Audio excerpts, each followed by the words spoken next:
Oh, man. Righties? Yeah, I don't think my life coach could do what his life coach did. No. How do you know, though? Because I don't think I don't think that would work. Are you sure? Oh, I'm sure. I know him very good. Well, I don't know what to say to you. I wanted to help you this morning. I was trying to get you to sleep, but unfortunately, we're out of time. Yeah. Story of my life. Wake up. Yeah. Go get some sleep, and you call me if you need anything, Like if you need help moving or anything. Oh, wait, you already did. I did.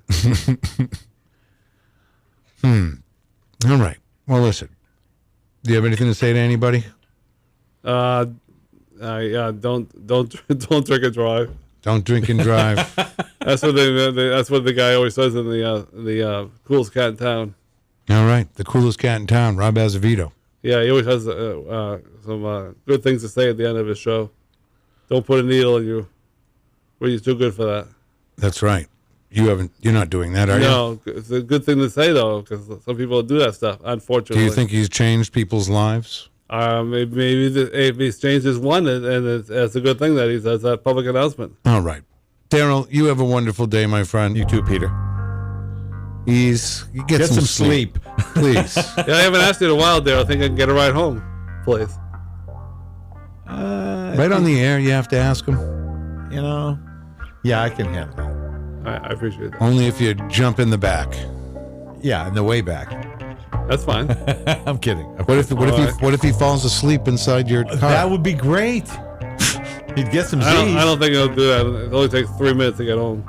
All right. Well, thank you both for being here. Thanks, Peter. Thank you, Ease. I really hope you get some sleep. You are a good sport, and we love you. You just said slip. Yeah, you are a good kid. I said a good guy, a good man. All right. So tomorrow, Lauren Happ will be here. She's going to be walking in the Best Buddies thing. We're excited about that. Yeah. And yeah, definitely a good thing. Definitely. Get some sleep, Eric. I agree. Stay tuned. You got Matt Connarton coming up right at 4 p.m. Keep it here at WMNH. Matt will mesmerize you. Have a great day, everybody.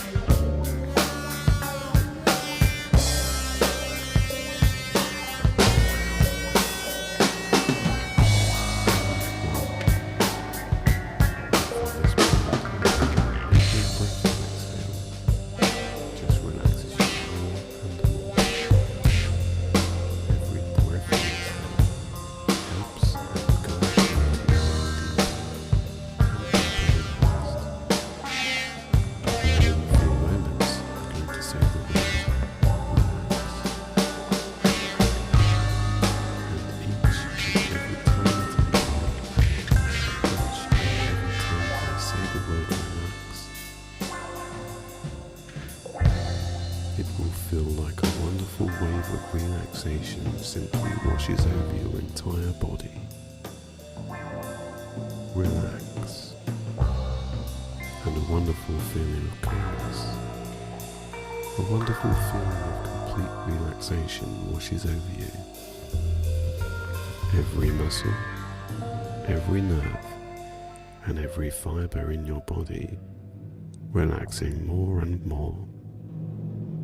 And every time I say the word relax, this feeling of complete relaxation, this feeling of calmness grows stronger and stronger for you.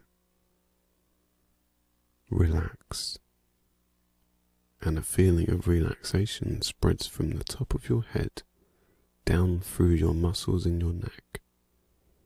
It spreads down into your shoulders, down in towards your biceps, down towards your forearms, down to the muscles in your hands. A feeling of relaxation spreads to the muscles in your fingers. American Legion Riders Chapter 2 are having their annual breakout run supporting the New Hampshire Easter Seals Housing Project. Join us on May 3rd at 251 Maple Street, Manchester, New Hampshire at the Henry J. Sweeney Post. Registration starts at 9 a.m. Kickstands up at 10:30.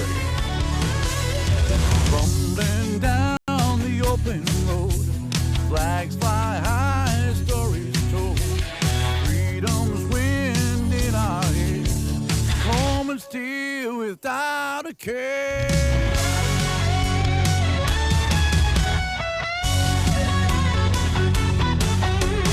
Leather jackets worn with pride, Legion riders side by side.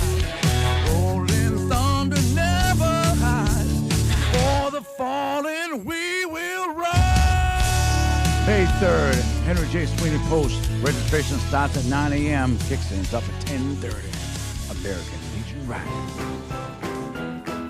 You are listening to WMNHLP 95.3 FM, broadcasting from the top of 1000 Elm Street. Our studios are located at 119 Canal Street and licensed to Manchester Public Television Service in Manchester, New Hampshire. Contact us by email at WMNH953@gmail.com or through our website at WMNHradio.org. It's 9 o'clock. You're listening to WMNH 95.3. World premiere. I'd like to give my condolences to Parental Advisory on Hip Hop Music. You no longer need it. It's time to bury you. Hip Hop's grandchild has to do it. I was chosen. 5D rap is here now. R.I.P. With all my feet, with all of my heart, I've got to bless you. Precious Lord, with my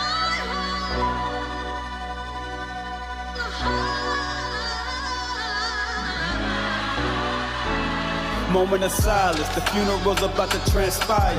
Thanks for your attendance, it was not required. Don't be sad, this will lead to greater things. New era has to start, this part of the routine. This is not a downfall, see it as a blessing. Hope you get the message, hope you feel the essence. I have to shake the game up, bring in some brilliance. Rap getting a bad rep, too much ignorance. It started out clean in beginning of time, then slowly got explicit, was fun at the time. Now it's gone too far, the statement I had to make. Ones like these usually comes from the great.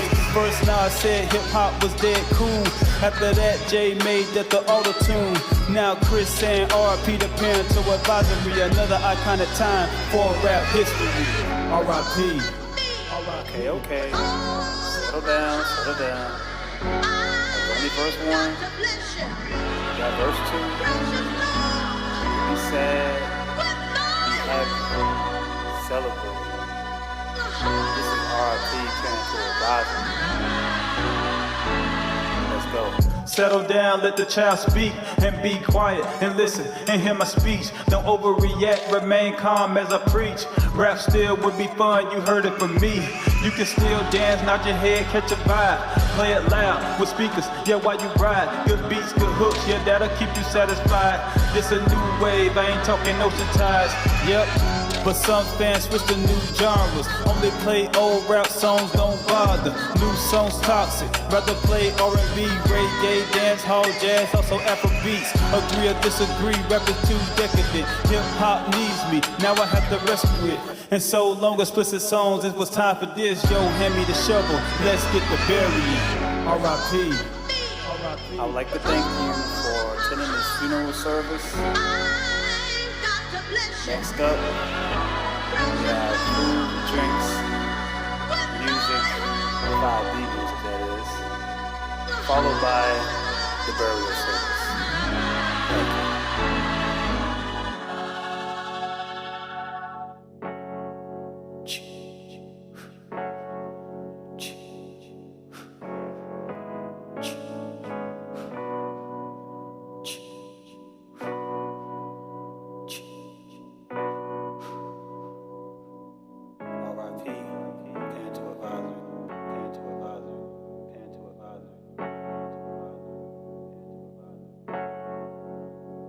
This is Eleanor Langthorne from Vices Inc., and you're listening to Matt Connarton Unleashed on 95.3 WMNH. You are listening to WMNH 95.3. The commander to the supreme leader, Matzo coming down.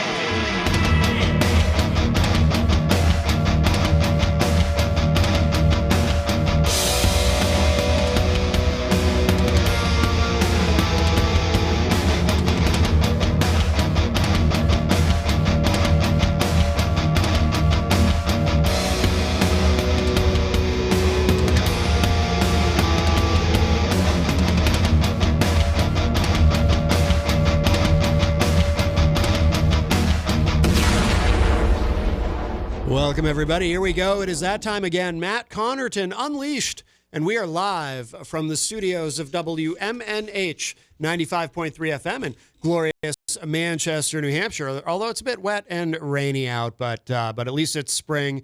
Today is, of course, Saturday, April 26, 2025, and I am not alone.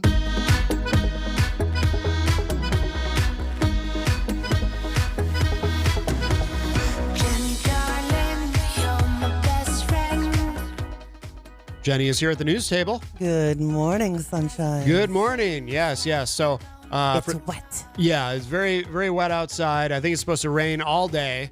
Yesterday was beautiful. We had a couple of really nice days. Yes. I want more. For those of you listening live on Saturday, of course, if you're hearing a replay during the week, for all we know, there's been snow. You know, who knows? Stop it. Who knows? Don't you swear at me. I certainly hope. I certainly hope we don't have that, but you just never know. We had a couple of interesting Saturdays, right? Because we had one Saturday we woke up and it was a winter wonderland outside in the middle of April, and then the next Saturday it was like 75 degrees and sunny. So yep. Welcome to New England. Wait a minute if you don't like the weather. You just never know. You just never know.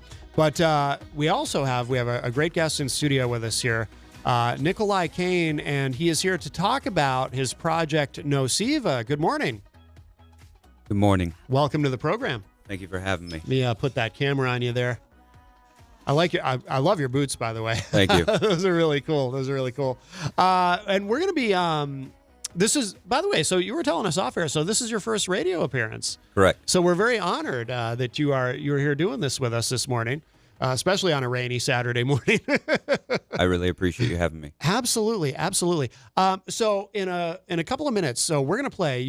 Is this the first single for this project, Nociva? Yes. The very first thing you've done. Now I assume you've made other music though prior to this with other projects. Is that correct? Or? Yeah, I've been a musician most of my life since I was about 15 years old. So okay, pretty much half my life. Yeah. So you've been at it a while. Very good. Now, why this project? Is this all you? Is this do you have any other collaborators on this? Like this track that we're about to play, or did you create this all yourself? So I met a guy a couple of years ago through social media, and his name is Jonah Hernandez. He's in Texas. He's in a band that's a little bit different than something I would normally listen to, but I liked a lot of the stuff that he did when he was younger. He did a couple industrial bands with some people that I was friends with. Yeah. And I really liked what he was doing, so I reached out to him, and we kind of ghost wrote a track together, and then I just told him exactly what I wanted to do and how I wanted to do it, and we just wrote it together. Yeah. It's cool, too, that you connected with somebody in Texas. I don't know if you know this, but we have, we interview a lot of artists from the area, but we also talk to musicians from other parts of the country and even other continents. But we talk to a lot of musicians from Texas. There's a lot of great music coming out of there and so many talented people. And it's cool, too, that we live in a time where it's easier than ever to collaborate with people from other areas, and that you can connect with somebody from Texas and do something together. I'm old enough to remember when that didn't happen a whole lot. Right. When we didn't have easy things like Dropbox and Google Drive, for example, to send files back and forth and all that. So that's really cool. So it's you and he. What's his name again? Jonah Hernandez. Jonah Hernandez. And what would we know him from? You mentioned he's in a band that's pretty big, or yeah, he's in a band. He's in a couple of different bands. Okay. I couldn't tell you off the top of my head. That's okay if you don't know offhand, but no, something to keep in mind for future guests, because like I said, we love talking to the musicians from Texas. But so you and he now, are you working on other music with Jonah, or are you just kind of focused on this one song for now? Or so when I originally reached out to him and told him what I wanted to do, I had an entire album concept, all the songs that I wanted to do and how I wanted it to sound. Yeah. So he kind of pointed me in the right direction and helped me ghostwrite this first one.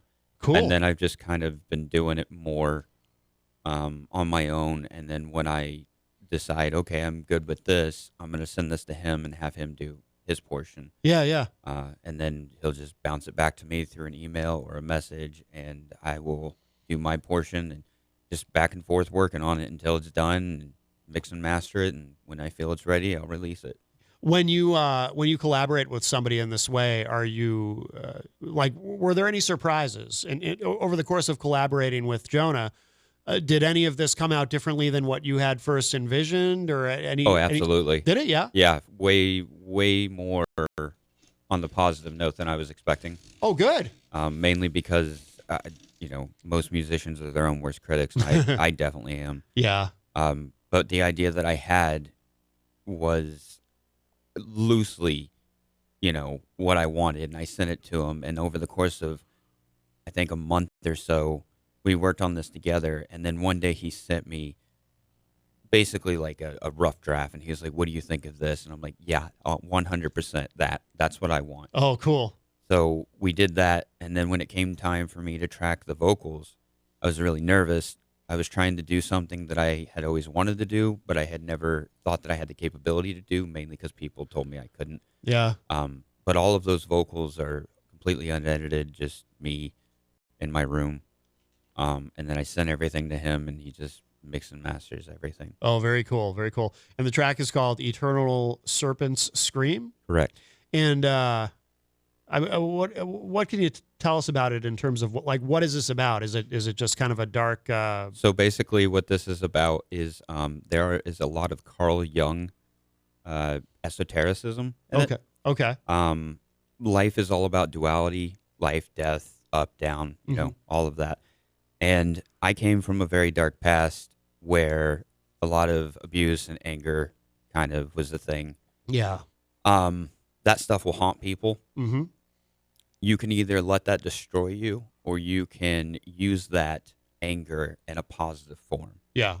So that is exactly what Carl Jung teaches, is that in order to get to heaven, you have to go through hell first. And that is a part of the lyrics. No tree, it is said, can grow to heaven unless its roots reach down to hell. Yeah. So it is entirely all about, I went through all of this. I'm still alive. I'm going to use this to my advantage to better myself and become stronger than ever before. I love this too for a couple of reasons, on a couple levels. One is, I just love the whole concept, and it's cool that, well, on a few different levels actually, because not only do I love the concept, but it's always interesting when you can create something that sounds, if you're just listening to the track without knowing the context, it sounds, obviously, and people will hear it in a moment, we'll give it a spin, but, it sounds very dark and absolutely. And so you might not, out of context, you might not realize that it's actually a very positive message underneath that. But just expressed and well, again, people will hear it, but expressed in a certain way. But the other thing too is a subject that comes up a lot on this show that has over the past few years, especially coming out of the pandemic too, is, anytime you take something traumatic, anything negative experiences, a lot of people had challenging childhoods, et cetera, or just anything traumatic that's happened to you, whether it be a specific incident or over time or the pandemic, which affected a lot of people in terrible ways. When you can take something negative and create something out of it and use that to make art, whether it be music or visual art or, like Jenny, she's a painter, or anything that brings joy and comfort to other people that you're able to create out of something negative that happened to you. What better therapy is there than that, than being able to create art from something that has bothered you? Absolutely. And a lot of the imagery, obviously the title being, Eternal Serpent Scream, the logo that I've been currently using is Ouroboros, which is just, the serpent that eats its own tail, represents life, death, continuation, transformation. Snakes themselves metaphorically represent all of those things as well. Yeah. And we happen to be in the year 2025, the year of the snake. Okay. So a lot of weird, interesting transformations have happened before this, song came out, and it wasn't necessarily planned that I did it when it was the year of the snake. It just coincidental, I guess. Yeah, yeah. Well, let's give this a spin, and this is going to be, and we should mention too, this is a world radio premiere, so we'll give it the world premiere treatment. This is already out on the streaming platforms and everything, right? Yes. But this will be the first time that this track has been featured on FM radio, and so everybody listen carefully. This is called Eternal Serpent Scream, and the project is Nociva, and this is really cool. And then we'll come back and we'll talk a little bit more. You are listening to WMNH 95.3. World premiere.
That's so cool. I didn't even want to talk over the end of it. I love that. That was awesome. I love everything Thank you. about that. That is so good. That is brand new from Nociva. That is Eternal Serpent Scream. And we have Nikolai Kane from Nociva here with us live in studio. And that is so good, dude. That is Thank so you. good. I really appreciate that. Absolutely. We haven't had an opportunity to play something like that on the show in a long time. Come to think of it, and it's dark, it's intense, it's awesome. It's so good. I mean, That was genuinely my main concern when I had reached out to you guys. Is like, are they going to want to play something like this? Oh, hell yeah! Are you kidding? Okay. I want to Oh hear. my God! Yeah. I want you to record a full album, and we'll play the whole thing. I'm waiting for you to. Yeah, you got to come back. I'll hold you to that. Absolutely, dude. No, you that have is, my contact. yeah, that is really cool. That is really cool. Thank you. And that's so as we mentioned too, that's currently on all the streaming platforms. People can find it. Everywhere. Wherever they get their music. Excellent. So if you are just joining us on this Saturday morning, Nikolai from Nociva is here with us in studio. And now, what's kind of the trajectory for, because you are working on more stuff, right? Correct. Is there a plan to have an EP or an album, or just release singles, or have you thought that far ahead yet? Or I've kind of bounced back and forth. I would like to just release an entire album. But, Yeah. I mean, this song alone took 2 years to do, so there's no time frame. I don't want to rush something, you know? Yeah. When I originally was doing this, I was rushing it, and then the more that I rushed it, the worse the lyrics were coming out. And I'm usually someone who takes my time, Yep. especially when it comes to lyrics. And I had never written lyrically like this before. Really? I was just doing a lot of meditation, a lot of research, boning up on a lot of like Carl Jung philosophy, and it just kind of hit me one day, and I'm like, oh, I could totally write all of this. And I, just took stuff from my own personal life and traumatic past, and I used it in a positive way. Yeah. With a very, dark, gloomy imagery and sound. Yeah. No, it's fantastic. I'm curious, has anyone from your past who is aware of what you went through, or perhaps involved in some way, has anyone from your past heard the track, or do you know if they've heard it, or have you shared it with anyone who?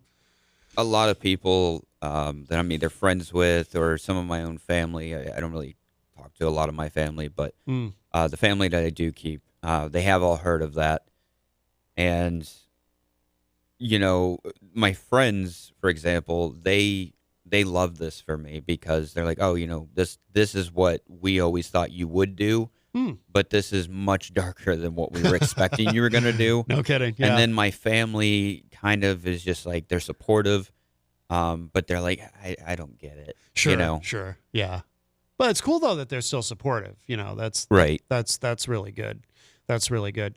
Now, prior to this, what did you do? Because you've been making music, like you said, most of your life. I mean, what did you do prior to this? Did you were you in bands? Did you do other kinds of solo material? I've played in bands on and off since I was 15, 16 years old. Yeah. I've been in a couple local bands from around here that didn't really go anywhere. Yeah. Usually the problem is nobody wants to do it. People can't get along. Sure. Travel, money, whatever the reason. Yeah. But I do make other projects on the side. Like I have a entirely different project that I do that's more electronic, synthwave, dark wave, and then I have another project where I just write, acoustic, folky type of stuff. No kidding. Very inspired by like Donovan and Neil Young, specifically Neil Young era from like what is that the Autumn album? Oh, okay. Yeah. I'm trying to think of what that is. It's got like Old Man and Heart of Gold. It's like one of his best. Yeah. I know that it's funny too. I can actually picture the if cover. I didn't stay up so late last night, I could remember. I'm but not yes, sure either. like I can picture the cover, but just not the title. Yeah, I know what you mean. Yeah, no, that's really cool. Yeah, so you do. So do you have kind of a favorite thing as far as these different projects that you do? Is there something that is more compelling to you to work on than the others, or do you kind of love them all equally because it's all creating music or? I just in general really love to make music. Yeah. It's more of like a emotion in the moment type of thing. Yeah. So sometimes if I'm feeling sad or sappy, I'll pick up my acoustic and I'll write a sad, sappy, folk type of song. Yeah. If I'm feeling more angry or rebellious and I just want to write that type of stuff, I'll do the Nociva stuff. Yeah. If I want to do something that's more, I don't know, dark romanticism or just fun, I'll do the more electronic project. Yeah. What's the electronic project? What's the name of that? I'm curious to look it up. It's called Ghoul King. Okay, because I have one song that's also out. Oh. But I mainly came on here today to talk about Nociva. Oh yeah. No, I love that kind of stuff though too. Any kind of electronic music I think is well, you know what? Let me ask you this because I'm really curious too about influences when it comes to electronic music. I mean, I assume Nine Inch Nails is in there.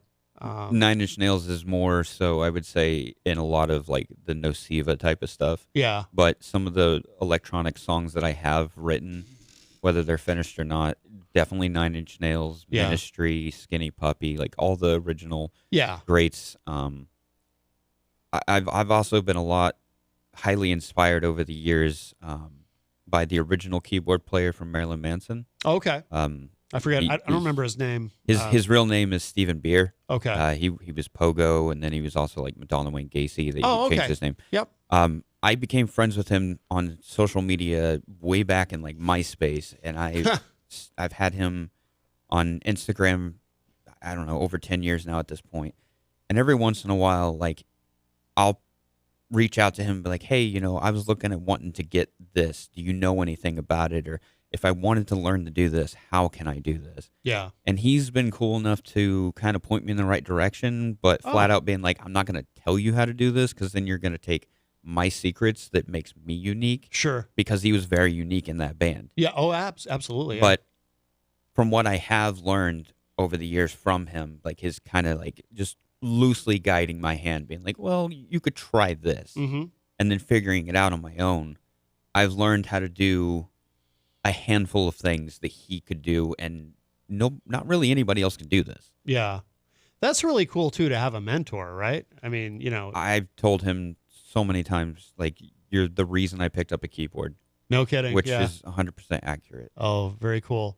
Wait, is he still active? And I mean, what is he doing? Does he have a current project? No, he's not been in the band for over 20 years, I think. Yeah. He's married. He has a kid. I believe he lives in Jersey. Oh, no kidding. Okay. But he posts a lot of videos on his Instagram, like multiple times a day, of him just kind of messing around with synthesizers and noise machines and just showing people what he can do, and just a lot of people commenting on and really love what he does. Yeah. Oh, that's cool. Is it liberating for you to be able to do these projects instead of being in, because I know from my own experience in bands, I could relate to what you were saying about, sometimes like there's varying levels of commitment, if you're in a band with a bunch of people, and sometimes not everyone's moving in the same direction, and then you've got scheduling and all that. And is it liberating to kind of be able to leave that behind and do what you're doing now?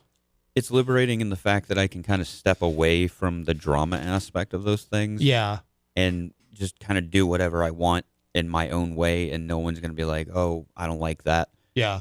What I don't like is not having the camaraderie of, brotherhood. Mm-hmm. That's a big thing for me. And there's also like being in a room where you're physically hearing the music, you're feeling that vibe. It's creating, that serotonin boost, and the adrenaline kicks in, and you just go all for it. Yeah. That's what I don't have. Gotcha. That's what I miss. Yeah. So if I could be in a room physically doing this with people, absolutely. The problem is, in my current situation, I don't have a vehicle, which is unfortunate. It went out in December. But, you can find ways around that. There's buses, there's whatever. You can do whatever. Yeah. And if I were to meet the right people who are actually interested, I would be willing to do that. But that is one of the goals, is to try and find live members for this to actually make this a thing once an actual handful of more songs is done, released, enough to go out and actually play them. Yeah. Oh, that would be fantastic. Yeah. Yeah. Have you made a video for this, or No. have you thought about it? I absolutely have an idea, and I already have somebody that I've been talking to in mind for the video and the concept and everything. And yeah.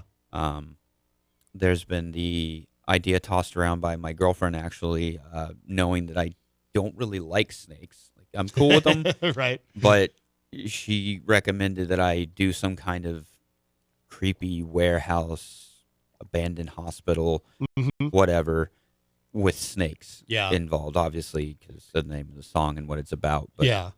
I mean, I would be fine with filming something holding a snake or whatever. Yeah, as long as this snake isn't going to kill you, right? Yeah, that would freak me out.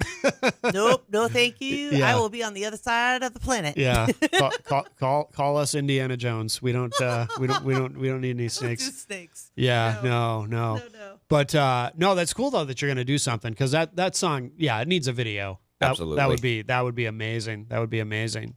Do you get to play out at all these days, like doing the acoustic stuff or anything? Do you have any opportunities to perform live, or have you just been focused on the studio work? Mostly focused on the studio work. I mean, the last handful of years with the pandemic and everything, it kind of made it that I didn't really want to go out as much. Yeah. And oddly enough, the pandemic is actually what kind of lit this fire for me, because I had nothing else to do. And I had a room full of instruments, enough to do an entire band. And I'm like, well, now's the time. Yeah. So that's how I started the electronic project, and then from there, that's how I came up with the idea and concept of Nociva, and that's how I met Jonah, and just kind of put everything together. And yeah, but I mean, as far as like at least the band name Nociva, that came from my best friend of 22 years from high school. We were talking one day, and I was like, this is what I want to do. And he was just like, why don't you just use Nociva? I'm like, what does that even mean? He's like, oh, it was a name that I used like for 2 shows, and nobody liked it. Huh. And when we were in a band together, and I'm like, okay, I didn't know that you ever did that. But I was like, well, what does it mean? And he's like, oh, it means gnosis of Shiva, or knowledge of Shiva. Ah. And I started like, doing more research. And I'm like, okay, well, if I'm going to use a name like that, what does Shiva represent? Well, Shiva happened to also represent all of the things that I'm talking about, and just so happens to have a snake and light and dark, and it just all the same things. And they just started falling into place more and more. Yeah. In this weird way that it was like destiny, Mm-hmm. Oh, very cool. Very cool. Yeah, is it a common conversation? Like we talked earlier about, I asked you, am I saying the name correctly? And it turned out I was. Yes. Do you often have to tell people how to pronounce it? People can't even remember how to say Nikolai half the time. Like, I've had people call me Nicholas. I've had people call me like just the weirdest names. And I met somebody once, and he's like, Eric, right? And I'm like, no, Eric. Like, just I don't know. Oh, that's funny. People cannot spell it to save their life either. It's just I don't understand how it's so difficult. But yeah, well, I had $1 for every time. Well, I have seen Nikolai spelled a few different ways over the years, but I also, it's not a name I've seen spelled a lot. It's not a name you encounter a lot, at least not in this part of the world. True. Yeah. And by the way, too, we were also talking off air. So you grew up in the Midwest? Yes. In Indiana? Yes. And what brought you up here? Long story short, was a woman. Okay. That I'm not with anymore, and by chance, I actually ended up meeting the love of my life, who I've been with for 7 years now. Oh, good. So I met her during the breakup portion, like within the first year or whatever. Yeah. I was actually seeing somebody else, and then a friend of mine was like, hey, I'm going to this birthday party. You should come. And I went, and I saw her, and I was like, oh, I remember her. I met her randomly at a party like in 2014. I moved here in 2013. Okay. So when I first moved here, I was living out in like Hillsboro. Yeah. So, and I was with that other person, and I met my now partner 7 years. Oh, excellent. So like a random party, and then I went to her birthday party like years later. Yeah. And reconnected and just started talking and spending time together, and yeah, one thing led to another. Oh, excellent. That's awesome. Is she a musician at all, or? She's not. She's a photographer. She's a pretty brilliant photographer. Excellent. I wish that she would pick it back up. She's also artistic. She can draw really well. Yeah. One of the most beautifully minded people I've ever met in my life. Just a go-getter, all about living life in the moment, spontaneous. But she's also one of the best poets I've ever like read anything from. No kidding. The way that she writes has actually inspired me, and a lot of the stuff that I've been doing recently. And that was kind of the same thing with this song, is that I was taking too much too seriously, basically. And I was sitting and I was looking at a lot of her poetry, and I was like, how do you write like this? Thinking that to myself. And then I started trying, and over the course of 2 years, I'm like, okay, I think I got this. Yeah. And I wrote something from that viewpoint. Okay.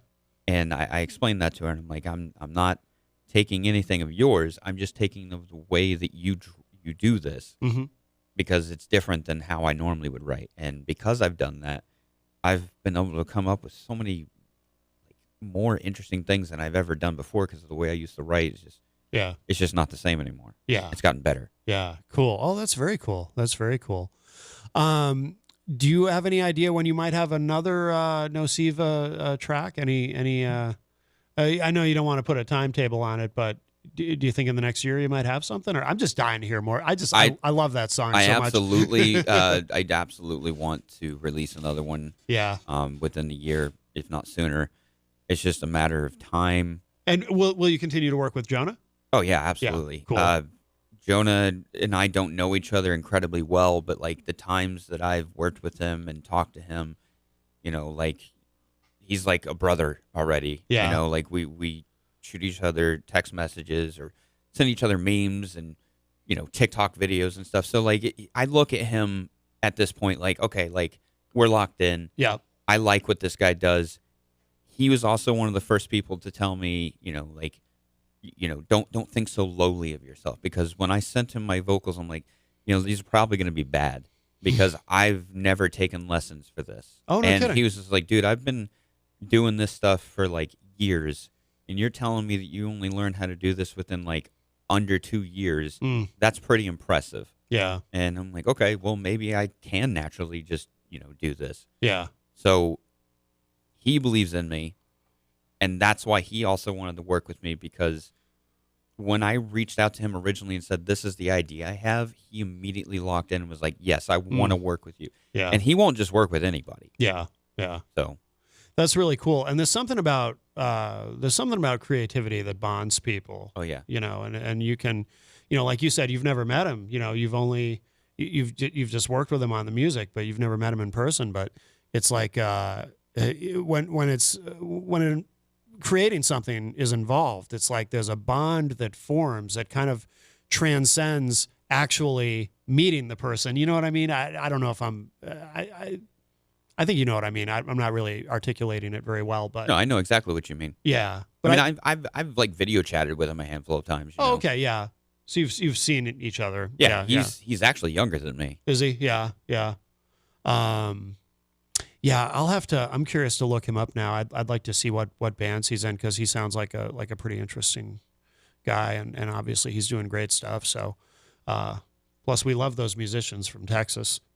a lot of great stuff coming out of there. Corpus Christi, Texas is actually, I think, the metal capital of the U.S. Is it? Yeah, it's like some of the greatest metal bands come from there. Is that where Pantera's from? I know. Obviously, I know they're from Texas. I don't remember what city. I don't know if they're from the same city, but bands like, I'm pretty sure like Job for a Cowboy is from Corpus Christi. I believe so. Yeah. And then there like so many of these new like slam death grindcore bands are all coming from Texas. Yeah. For whatever reason. Oh, there's so much good stuff. Yeah. Because we've interviewed a lot of guests from Texas. I got some of the best metal bands. Oh, yeah. Oh, my gosh, yeah. It's funny too because people who don't know, they think of like Texas, they think of country music. See, that was me. I did too. That yeah. was me. That was absolutely me. And then all of a sudden, I'm getting metal after metal after metal. I'm like, these guys are amazing. Yeah. There's a lot of talent in Texas. We had Warhog on last week. Yeah. Oh yeah. And they're from Texas. Yeah, Warhog it's fantastic. They're awesome. Yeah, they're from Dallas and just great band. Yeah, so good. You're getting some love. Nathan Hill says, awesome. Oh, yeah. And he's waiting for you to spin it. Good morning from him. Good morning to Isaac. Good morning to Cheryl. I see you in there. My SoManyChoices.com lady. Oh, yes. And I see B. Pennard in there, too. She's a big supporter of the show. And morning, all. WMNH. Yeah, welcome, everybody. Welcome. If you missed it, we are going to play the track again in just a couple of minutes to close out the segment. But, it is so good. And as we mentioned, too, it's on all the streaming platforms. Yes. And Nosiva is spelled, let me see if I can remember, Knosiva? Yes. Okay. Well done. I think I can even spell Nikolai. Is it Nicolai? Yes. I did it. Now spell the last part. Kane? Yeah. Caine? Yes. Most people spell it without the E. Oh, no kidding. Yeah. I'm a pretty good spell. Like if I see a name, I can usually spell it. But Same. Yeah. But no, it's funny. Like somebody called you Eric. It's like, how do you get that from Nikolai? Anything else listeners should know about where to find you online if they want to follow what you're doing? Obviously, too, you have other musical projects, too. So if people want to check out everything that you're doing, where should they go? So currently for the Nosiva project, I have a Facebook page, which is just Nosiva. You can find me on there. Follow me. I think I currently have like 130 followers, which is not much, but like that literally jumped within like 2, maybe 3 weeks of me making that page. Oh, cool. So you can find me on there. You can also just find me on Facebook in general as Nikolai Kane. Yeah. Send me a friend request, whatever. But if you want to follow the stuff that I'm doing, follow me on the Nosiva page. And then basically from there, I'm just going to keep doing what I'm doing. And like I said, it's only a single for now. But if people really want it, then I'll keep making it. Awesome. Excellent. Well, Nikolai Kane, thank you so much. Thank you. I love this project, Nosiva. We're going to give the single another spin. If you haven't heard it yet, if you missed it earlier, we're going to play it in just a moment. And if you are listening live on Saturday morning, we've got Space Casino coming up next. And then in the third hour today, Echo Ray returns with Lone Wolf James. So we've got a lot of show ahead of us. And we're going to give this another listen again. This is called Eternal Serpent's Scream is the name of the track. The project is Nosiva, and Nikolai Kane. Thank you again, my friend. Thank you.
I'd like to give my condolences to Parental Advisory on Hip Hop Music. You no longer need it. It's time to bury it. Hip hop's grandchild has to do it. I was chosen. 5D rap is here now. R.I.P. With all my being, with all of my heart, I've got to bless you. Precious Lord, with my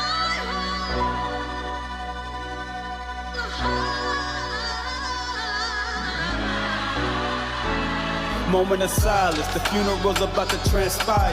Thanks for your attendance, it was not required. Don't be sad, this will lead to greater things. New era has to start, this part of the routine. This is not a downfall, see it as a blessing. Hope you get the message, hope you feel the essence. I have to shake the game up, bring in some brilliance. Rap getting a bad rep, too much ignorance. It started out clean in beginning of time, then slowly got explicit, was fun at the time. Now it's gone too far, the statement I had to make. Ones like these usually comes from the greats. First now I said hip hop was dead cool. After that Jay made that the auto-tune. Now Chris saying RIP to Parental Advisory. Another iconic time for rap history. RIP. Okay. Settle down. Only verse 1. Got verse 2. Be sad. Be happy. Celebrate. This is RIP Parental Advisory. Let's go. Settle down, let the child speak, and be quiet, and listen, and hear my speech. Don't overreact, remain calm as I preach. Rap still would be fun, you heard it from me. You can still dance, nod your head, catch a vibe. Play it loud, with speakers, yeah, while you ride. Good beats, good hooks, yeah, that'll keep you satisfied. This a new wave, I ain't talking ocean tides, yep. But some fans switch to new genres. Only play old rap songs, don't bother. New songs toxic. Rather play R&B, reggae, dance hall, jazz, also Afrobeats. Agree or disagree, rap is too decadent. Hip hop needs me, now I have to rescue it. And so long explicit songs, it was time for this. Yo, hand me the shovel, let's get the burying. R.I.P. I would like to thank you for attending this funeral service. Next up, we have food, drinks, music, 5D music that is, followed by the burial service. Thank you.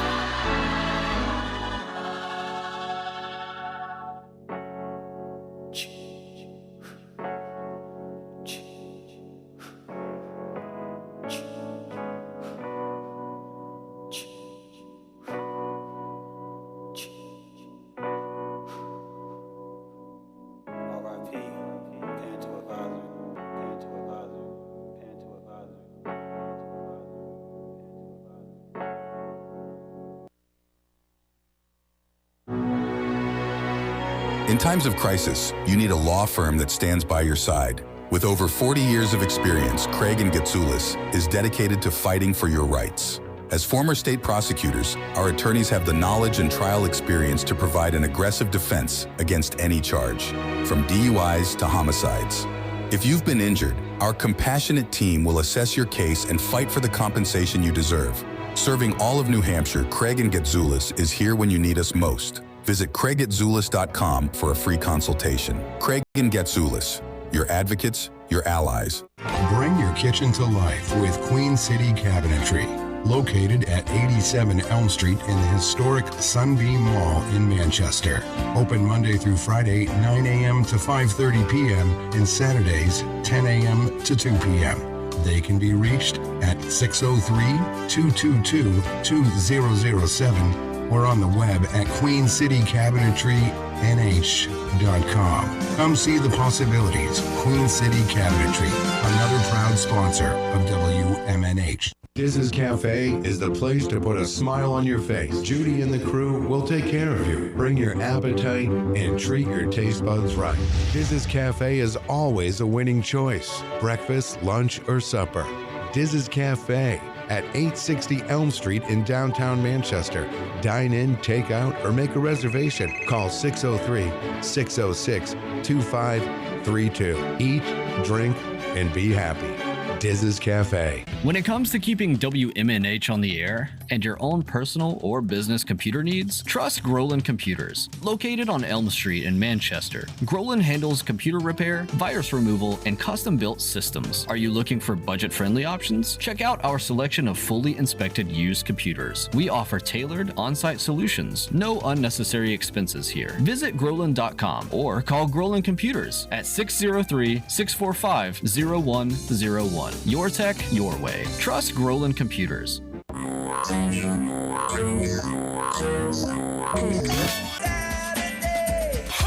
Midnight. 7 times out of 10, we listen to our music at night. Thus spawned the title of this program. Late Night Delight with DJ Midas, right here on WMNH Manchester. You wanna know why? Because I'm on the radio. Saturdays and Sunday nights, midnight to 4 a.m. This hour on WMNH is sponsored by CGI Business Solutions, located at 5 Dartmouth Drive in Auburn. They serve all your business needs, including employee benefits planning, corporate design and business administration, investments and wealth management, and customized business insurance solutions. Their phone number is 866-841-4600 or on the web at cgibusinesssolutions.com. Behold the harmony of airwaves as you immerse yourself in the captivating frequencies of WMNHLP, the sonic heartbeat of Manchester, transcending through the ether at 95.3 megahertz frequency modulation. Our transmissions emanate from the zenith of 1000 Elm Street. Venture into the heart of our creative realm at 119 Canal Street, where innovation and sound collide. We bear the imprimatur of Manchester Public Television Service in the venerable city of Manchester, New Hampshire, USA. Enrich your auditory journey with the depth of our licensed residents. Dispatch your missives to WMNH953@gmail.com or traverse the virtual corridors of WMNHradio.org. Engage with our sonic vibrations by communing with us through the digital channels. Your radio beckons, eager to enthrall you with its mesmerizing cadence and envelop you in a symphony of boundless auditory wonder. WMNH, rip the knob off. You are listening to WMNH 95.3. The commander to the supreme leader, Matzo coming down.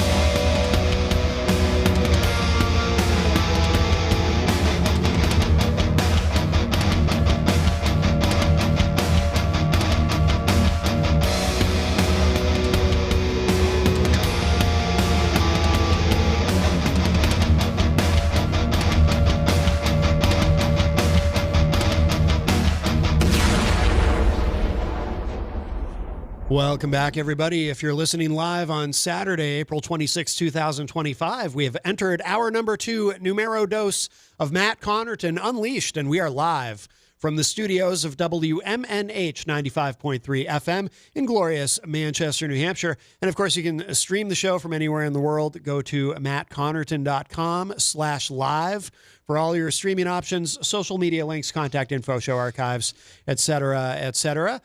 Jenny is here, of course, at the news table. Present and accountable. And joining us in the studio, we've got the guys from Space Casino here. Welcome, guys. Hey, how's it going? Hey. Very well, very well. So looking forward to talking with you, getting to know you guys. But we're going to play a track first, and this is the first single from the album, "Be So Cold." This is the first one, first single. Yep. And the album is, what's the title again? Elephants in the Room. Elephants in the Room. I look forward to asking you more about that too. I love the cover. I love the cover, by the way. The cover is really cool. Oh, thank you. Thank you. Absolutely. But we're going to give this a spin, and then we'll come back and talk with these guys. And this is "Be So Cold." This is the band Space Casino.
That is catchy as hell. That is Oh. so good. Thank you.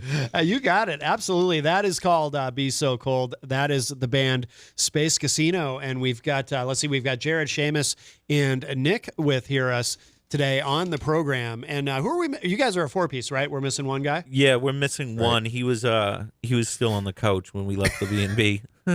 Well, at least you know where he is, though. So Yeah, as long as he's exactly. not missing or abducted by aliens or something, because Yeah. you just never know. You just never know. So guys, let's so Jared, let's start with you. What do you do in the band? I play guitar. I play guitar and I sing, and occasionally I do bad stand-up on stage. Okay, very good, very good. And you, Seamus? I play the drums. You play the drums. Excellent. And Nick? A little bit of bass, a little bit of vocals. Yeah. A little bit of this and that. Sure. Very good. And what is the guy on the couch? What does he do? He plays guitar and sings too. All three of them, like they kind of switch off. Oh, that's cool. On like lead vocals, like the Yeah. one who writes the song is kind of the one that sings it. Okay. Yeah, And, three songwriters, and we split it up pretty evenly. I always think that's kind of a cool dynamic to have. And now that I think about it, I played in a bunch of bands, but I never played in something where more than one person would take a turn at lead vocals. And I think it probably gives you an opportunity to kind of add some texture to your overall sound, right? Different voices, naturally bring in different personalities, and then the songs are each their own, kind of become their own character that way, right? Yeah, exactly. And it kind of gives each of them has kind of their own vibe. Like, so on the album, there's 9 songs. Yeah. And there's 3 each from, like 3 from Nick, Oh. 3 from Jared, 3 from Chris. Oh, very So it cool. kind of, they each have their own vibe, and we kind of split them up, Yeah, I think it adds texture. Yeah. I like it a lot. Do you deliberately split it 3 ways when you're approaching picking the songs, or does it just kind of work out that way? Or Yeah, when we're recording an album, we're like, all right, everyone pick 3 songs of yours that you want to present. Then we work on those for a long time. Gotcha. That's very democratic that way too, right? I try to, because Yeah. I've been in a lot of bands Yeah. before as well, and like it's not always like that. And Yep. especially if you're a drummer or rhythm section, they don't get a lot of say naturally. Right. So I feel like with this project, it was really, I was determined to make it as democratic and free Yeah. between everyone. That's really cool. So obvious question too. I got to ask up front, where does the name come from? Because Space Casino is a pretty cool name. Where does that come from? So we, I really love like the aesthetic of like space, and I also love gambling. Yeah. I'm the opposite. I like the aesthetic of casinos. Yeah. I don't Yeah. like gambling as much, but I love space. Yeah. Basically, a culmination of our 2 favorite things: celestial objects and degenerate Yeah. gambling. Yeah. Okay. Both are a cold wasteland. Yeah. Fair. All right. You can just really get away with, it's casinos are like, it's the most degenerate, like casinos are so funny because like it'll be like an old lady sitting at a slot machine, Mhm. like putting her retirement into a slot machine, and then there's like a rich millionaire businessman, like all in the same spot, Yeah. just wasting money. Yeah. It's funny. I've only been in a casino once in my life because I'm not a gambler. But years ago, I had gone to see a show at Mohegan Sun. And my friend Dan and I, we were just like, he wasn't a gambler either. But I was just like, I've always wanted to just like walk through a casino just to see if it really is like what you see on TV and in movies. And it kind of was. Yeah. We just walked Yeah. through it. But it was like, I didn't have any interest in gambling. But it's just interesting to walk through a casino, Yeah, it's Feels alive. an experience. Like the lights, the sound. I mean, they do it all on purpose. But Yep. it's like just walking through a casino, it's like a vibe. It's an experience. Yeah, totally. And where does what about the name of the album, Elephants in the Room? I'm curious about that too. Oh yeah, that was well, that's Nick. Nick's song. That's a line in a song by Nick. Oh, okay. Yes. Nick's song Spaces, which is also, because we're Space Casino. Yeah. But he says elephants in the room at one point in the song. And then I think it was actually Jared's idea, like, what if we named the album Elephants in the Room? Yeah. And it's the final song on the album. Okay. So you Yeah. kind of get that at the end and kind of like, Yeah. you're like, oh, I get it. 'Cause I Yeah. get that. But it's not the name of the song, which is also, I like that. Yeah. Yeah, that is cool. Yeah. And I like the cover art too. Who did the cover art? Did you Oh, guys the- do that or The cover art, yeah, I did that, but it's really a photograph just with the colors adjusted and played with. Oh, okay. So it's a photograph of the ceramic mask that we found at Like at a a Savers. Goodwill, yeah. Oh, no yeah. kidding. Yeah. Yeah, that mask we found, and we were actually looking for stuff for like, we were like filming something, so we went to a Savers just to find like cool, fun, cheap props. Yeah. And then I saw that, and we were like, "Whoa, this thing is awesome." Yeah. And then Jared took the picture and kind of, And I put the mask on top of an old symbol, which reflected light in a cool way. Yeah. And then I put like a little disco ball I had on the mask, and I just took a couple pictures, and then it looks like that. Now it just looks like a weird alien head. Yeah. Coming out of a portal or something. Yeah, no, it's cool. It's cool. Yeah. I dig it. Is that your first full length release as a band? Or? yes. So we had one EP out with like 4 songs, but this is our first full album. Okay. Okay. Yeah. How long have you guys been together? Has Space Casino been around for a while or?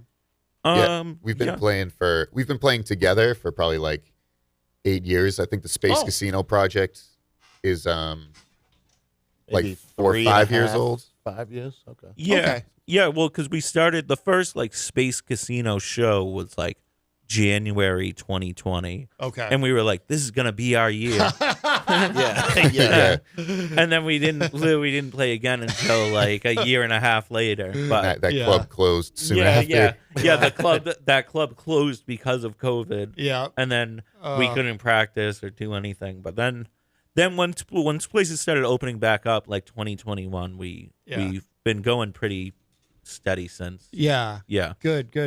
During the pandemic, like in 2020 when you guys, I mean, wow, what a way to start, huh? Yeah.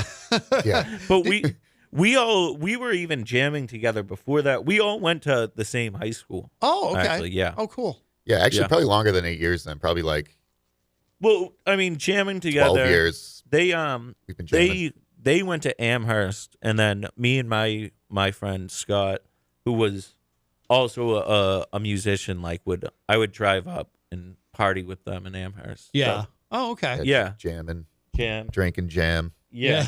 all night. I got the fun parts of college without having to actually learn anything or There you pay go. money. without the enormous loan. Yeah. Yeah.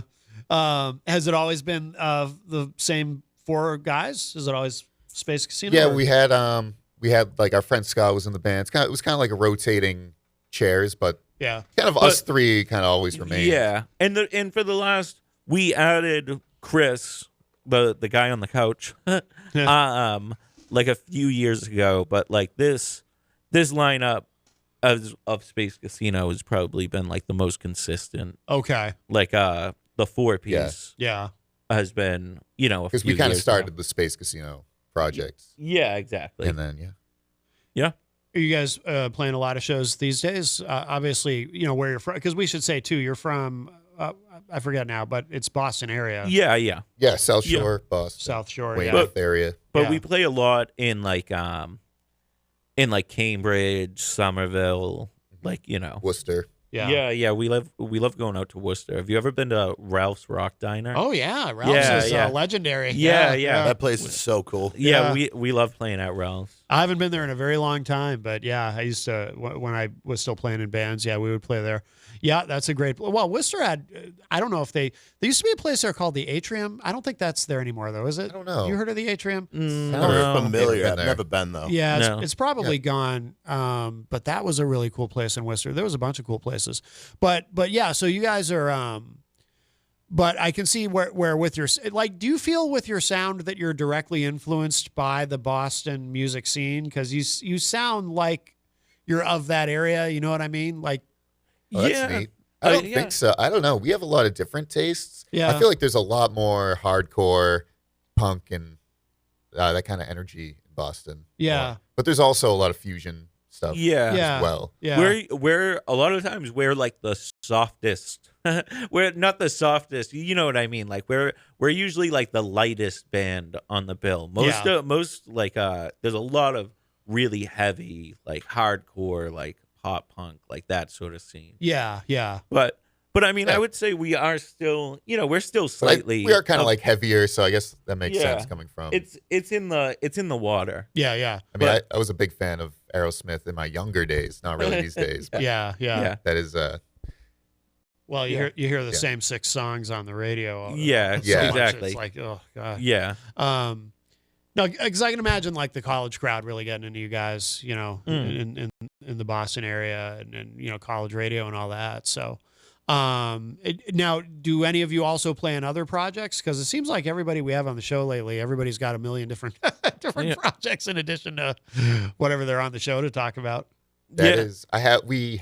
Actually, Couch Chris is playing in a acoustic duo with our friend Katie. Okay. And they're really good. They're called The Stomps. I guess we'll give them a shout out. Cool. Yeah. They do covers and originals, acoustic duo. So that's nice. So he does that. I've played in other projects before. It doesn't always.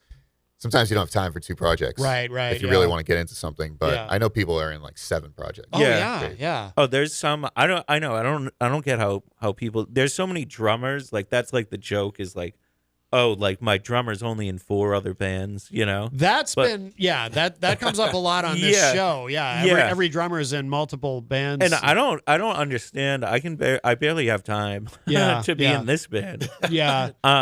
So shout out to those drummers working hard out there. But you know, Space Casino is enough. Varun. Is enough for me. Yeah. We do sometimes make like short films as we were talking about earlier. Yeah. So that's kind of like a side thing we do. Oh, that's cool. Yeah, tell me more about that. I'm curious. Yeah. Yeah, we did one. We did 48-hour film fests. Yeah. So you get a couple of you get a line of dialogue to use, you get a character name, an occupation, and then everybody gets a different genre. Yeah. So literally, you get on Friday 7:00, you get all your criteria you have to use in the movie, and then you have to turn it in 2 days later at 7:00. So really, you take a weekend. It's fun. Yeah. Oh, that's cool. And then so we made like our genre was like crime. Yeah. Genre. So we kind of did our own little like Tarantino movie where yeah, there's gun involved. It's supposed to be like 2 minutes long, and we never leave enough time to actually edit and combine everything. We come out with like a 15-minute movie. Really? Yeah. Oh, and that doesn't count for anything. But we have fun making it. Yeah. Yeah. My favorite one we did is called The Florist Job. Because that was the occupation they gave us was florist. Okay. Yeah. So it's a florist that gets his wife is sick, so he gets involved in being like a getaway driver. It's really ridiculous. It's ridiculous. Yeah. That's wow. great. Yeah. But it's fun. So what happens to these if it's too long to enter into the festival or whatever? I can't win anything, I guess. But do you then put them on YouTube? Or? Yeah, they're on YouTube. They're on cool. YouTube. The channel is that channel is Big Monday Films. That's our like film production company name. Oh, I gotta check that out. Yeah. There's a link on our website and our link tree. Okay. For it. Yeah. Oh, very cool. If anyone's interested. Yeah. It's us. It's all 4 band members playing different characters. It's really funny. Yeah. That makes you guys unique. You're definitely the first band we've ever had on the show who's like, oh, by the way, we also make short films and we're all in the film. That's really cool. That's really cool. Yeah. And we put our our music into the. I did when they're driving the car. I put us on the radio. That was fun to do. Yeah. Smart. Yeah. I mean, why wouldn't you? Yeah. No, that's great. That's really cool. Yeah. It's fun. We have a lot of fun making them. We still have to make. It's funny. We've made like 2 short films, but we still haven't done our own music video yet. We got to do that next. Oh, that's funny. That's funny. Yeah, if anyone wants to help with that. Hit us up. Well, we should play another track. We want to play. We had talked about Summer Breeze. Yeah. That sounds great. Play that one next. This is Nick's song. Okay, Nick on lead vocals on this one. Yep. The mastermind of the band. All right, very good. If you are just joining us, we have Space Casino here with us in studio, and we're going to hear another track from Elephants in the Room, and this is called Summer Breeze.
Oh, love it. That is so good. That is called Summer Breeze.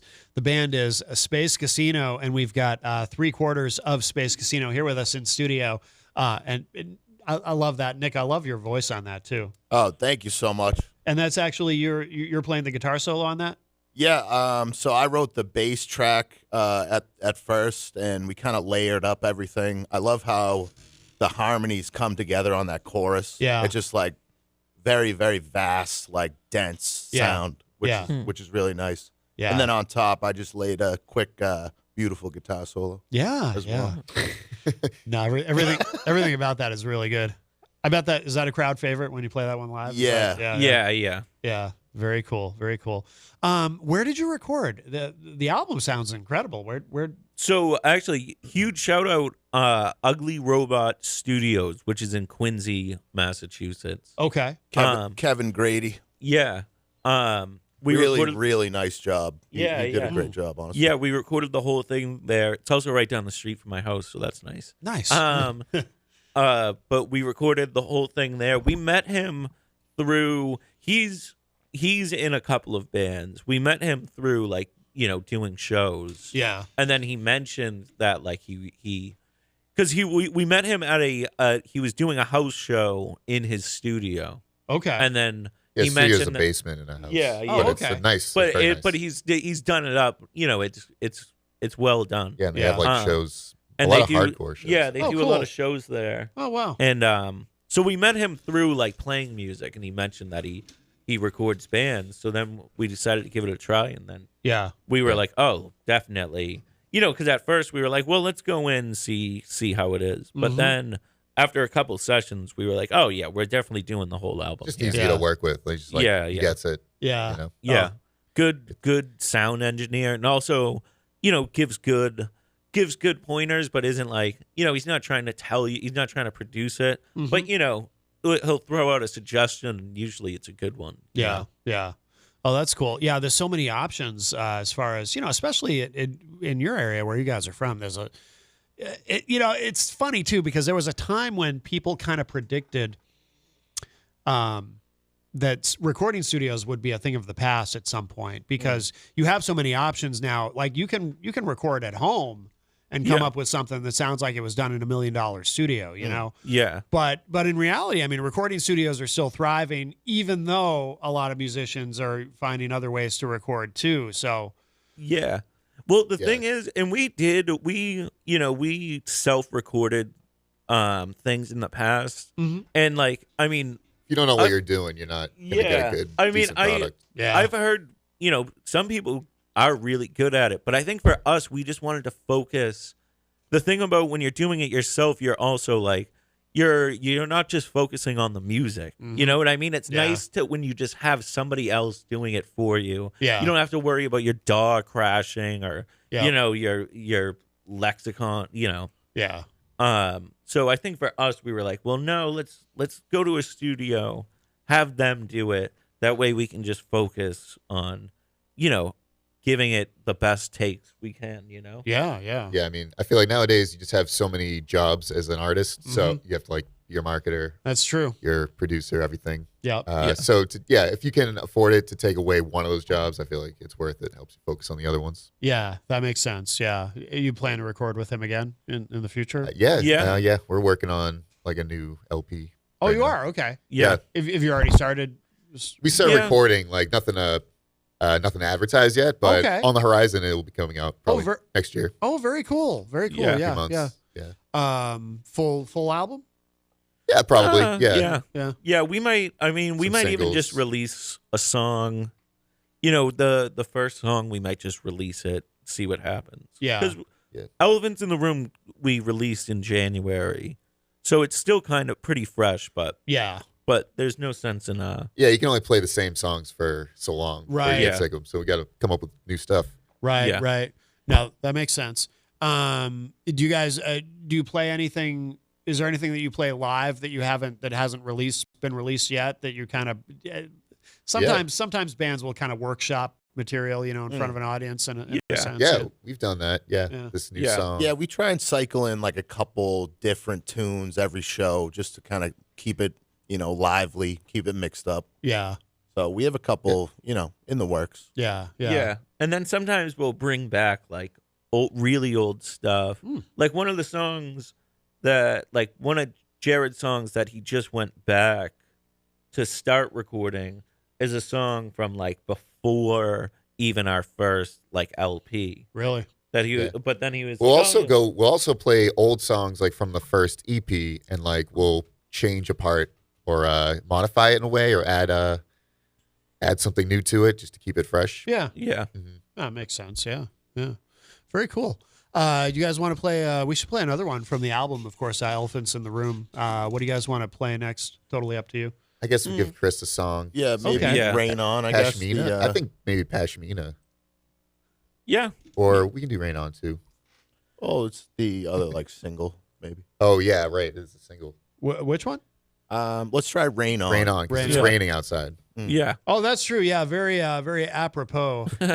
I guess it's supposed to rain all day, from what I understand.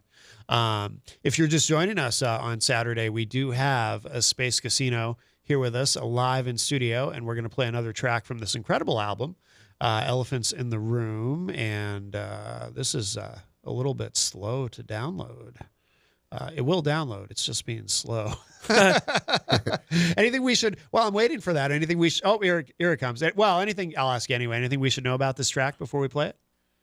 It's written by Chris from the Couch. All right. Yeah.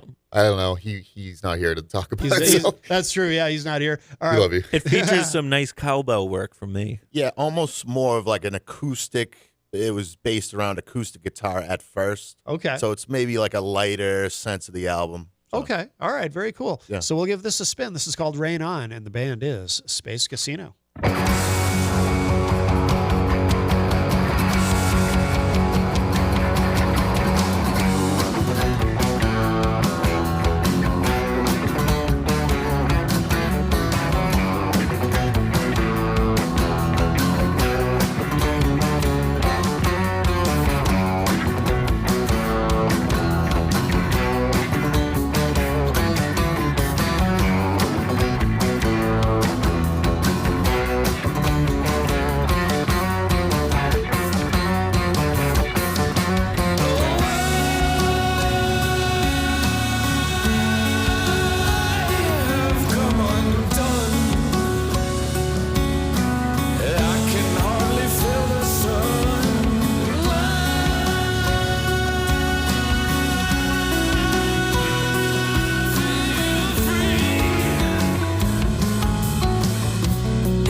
Another great track. That is called Rain On. That is from the album Elephants in the Room. And the band is Space Casino.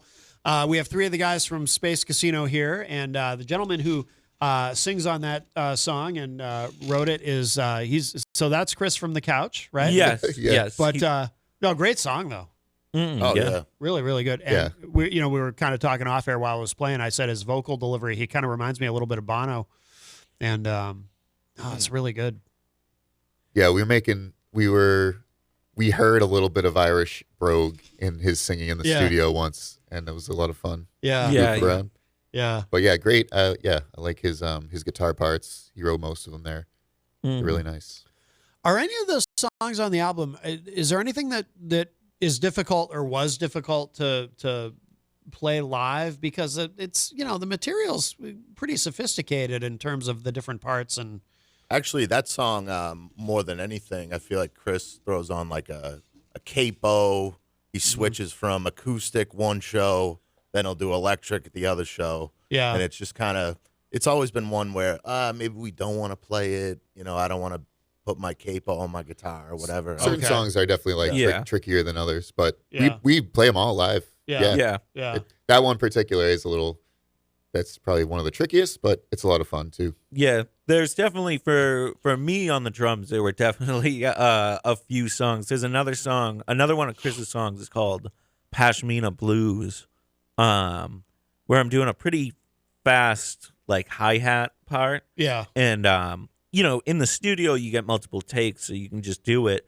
But by the end, when we play that song live, by the end of that song, my right arm is like burning. Yeah. And then I'm like, why? What was I doing in the studio? What was I on that day? Yeah. But it sounds great. It keeps us awake, all the changes and little syncrasies. Yeah. Yeah. Is it important to you guys to be able to replicate that live exactly how you recorded it? Or? Yeah, we try to our utmost ability to. Yeah. Sometimes it doesn't come to fruition, but it's a challenge. It's nice to be challenged by our songs still. Oh yeah. Sometimes live we'll even we do that, but sometimes we'll even try it. Well, like I said before, we change a little bit of the song to do live. So sometimes we'll mess with the song. Yeah, we'll just to change keep it fresh for us. We'll change things up, but we do try to not. We try not to let it be. We try not to rely on the studio magic. You know what I mean? Like if we'll change it up, but not changing it in a way of like, oh, let's skip that part because it's too hard to replicate. You know what I mean? Yeah. Because sometimes it would be easy to do that. Yeah. Yeah. But we try to challenge ourselves to do it. There were definitely, for me, there were a lot of like fills and weird little things I did in I would practice for the first few months after we released the album. I was practicing I was listening to the album, practicing drums to my drums, listening to my drums, trying to replicate what I did. Cause I was like, what did I do in the studio that day? Like, what is this fill? Right. But I eventually got most of it down. Sometimes I still struggle. Yeah. Personally, I feel like I don't even want it. If I go to a band's show, a concert, I don't even always want to hear a record perfect version of the song. I want to hear like a new take, like a live, fresh, on the spot take of it. That's how I tend to feel about it. Yeah. Yeah. Sometimes it's upset. It's kind of a letdown when it sounds exactly like the album. Yeah. Especially if if it sounds exactly like the album, but your stage presence is like stunning, then that's one thing. But there have been times I've gone to shows where it's like it's just the band standing there and it sounds exactly like the album, and then they get off stage and it's like I spent $50 to listen to the album in a room. You know what I mean? Right. Yeah. I did see, I had an experience. I went to see, in New Jersey, the Strokes opening for Red Hot Chili Peppers. Yeah. And the Strokes are like my all-time favorite bands. Yeah. Chili Peppers are in the top 10 for sure. Yeah. But my favorite bands, they sounded I was also very, very far away with the stadium, but they sounded very album perfect. Really? And it was great. I loved them. But then when the Chili Peppers came on, the Chili Peppers are jamming. They're Oh, throwing yeah. in little jams in between songs, and the songs they're playing have a life of their own. Yeah. And so that's what Yeah, that I is. don't think. I feel like they don't play anything the same way. At least not which exactly. is They're fun. always like Yeah, shout out to Flea. Flea's He's always he's oh, a yeah, monster. I don't, think, Absolute I don't think monster. he needs us to shout him out. Yeah. I wanted to toss it out there. Yeah. Everyone knows Flea. No, Yeah. but he is an incredible bass player. Yeah. Absolutely. Yeah. Absolutely. I wish my fingers could move that fast. Mm. There's a guy who's been on the show. I don't know if you know Aaron Bilodeau. He's from up here, but he's been on the show and he's playing a bunch of bands, but he does a lot of solo work too. And he comes in and he sets up this whole. He's got this whole thing that he plays along too. That he'll come in here and he'll play, and I just spend the entire time just watching his fingers because he can play like Flea, just these incredible bass lines. And I'm just like, and I'm a bass player, so I'm just sitting there, just watching his fingers the entire time. But Flea is definitely one of the greats. We should, I want to make sure we have time to fit in one more. Well, technically two more, because we'll play one more now and then we'll play one more at the very end of the segment. But, the album is so good. I do want to make sure we have time to what should we go to next? Spaces. Okay. Oh yeah, that's a good one to play because we talked about that one earlier. Yeah. Yeah. Let me get that. Let me load that one up. This is where the album name comes from. A lyric in this song. Oh, okay. Yeah. Okay. That's the titular. Okay. Oh, very cool. Okay. So we'll give this a spin. And for those of you just joining us, we do have a Space Casino, 3/4 of the band Space Casino, here with us in studio. And this is this track. This is, of course, from the album Elephants in the Room. And this is on all the streaming platforms, right? Yep. Everything. Yeah. Oh, what about the original EP that you guys did? Is that available everywhere too? That's on everything too. Mm-hmm. Yep. Okay. Almost classy. And you can follow us. We always post everything on like our Instagram is our main where we give updates on shows and stuff. Okay. Very cool. All right, let's give this a spin. This is called Spaces, and the band is Space Casino.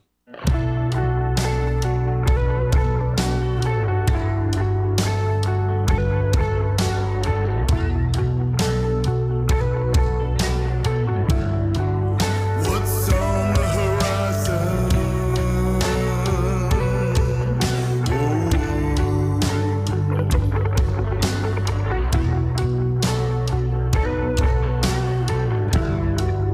What's on the horizon?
That is called Spaces. The band is Space Casino. It's another great track. I love that. I love the whole vibe of that. That is so cool.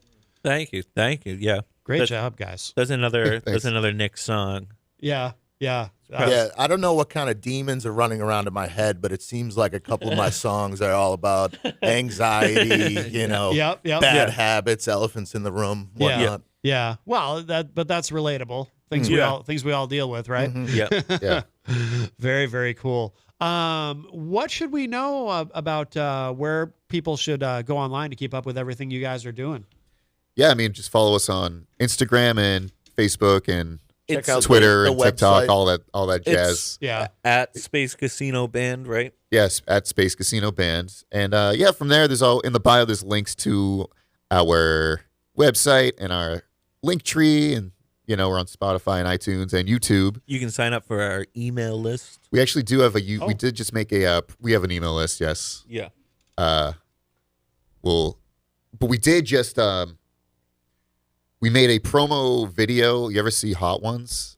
The internet show. Oh, yeah, where they eat the I have seen that. wings. Yeah. So on our YouTube page, if you go to Space Casino Band on YouTube, we did we have this 15-minute Hot Ones challenge where we actually ate increasingly spicier wings. Really? Just like the show. And we used even hotter sauce than the show. Really? Yes. We used Da Bomb, which is featured on the show. That was one of the 5 flavors we used. Okay. But We it also- was very, very hot. We also tossed the wings. We used the same container to toss all the wings. Yeah. It was accumulating. So basically, they were spice. all the hot sauces were on every wing. Oh, okay. Yeah. Oh, But wow. then the hook at the end of the video, the last spiciest wing we ate, we immediately jumped on instruments and tried to play a song. Yeah. And it was painful. Oh, Yeah. wow. Singing So with we played stinging We throat. played "Be So Cold" Oh. while dying of hot wings. Heat stroke. Yeah. Yeah. Oh, that's fantastic. It's called Hot Boys.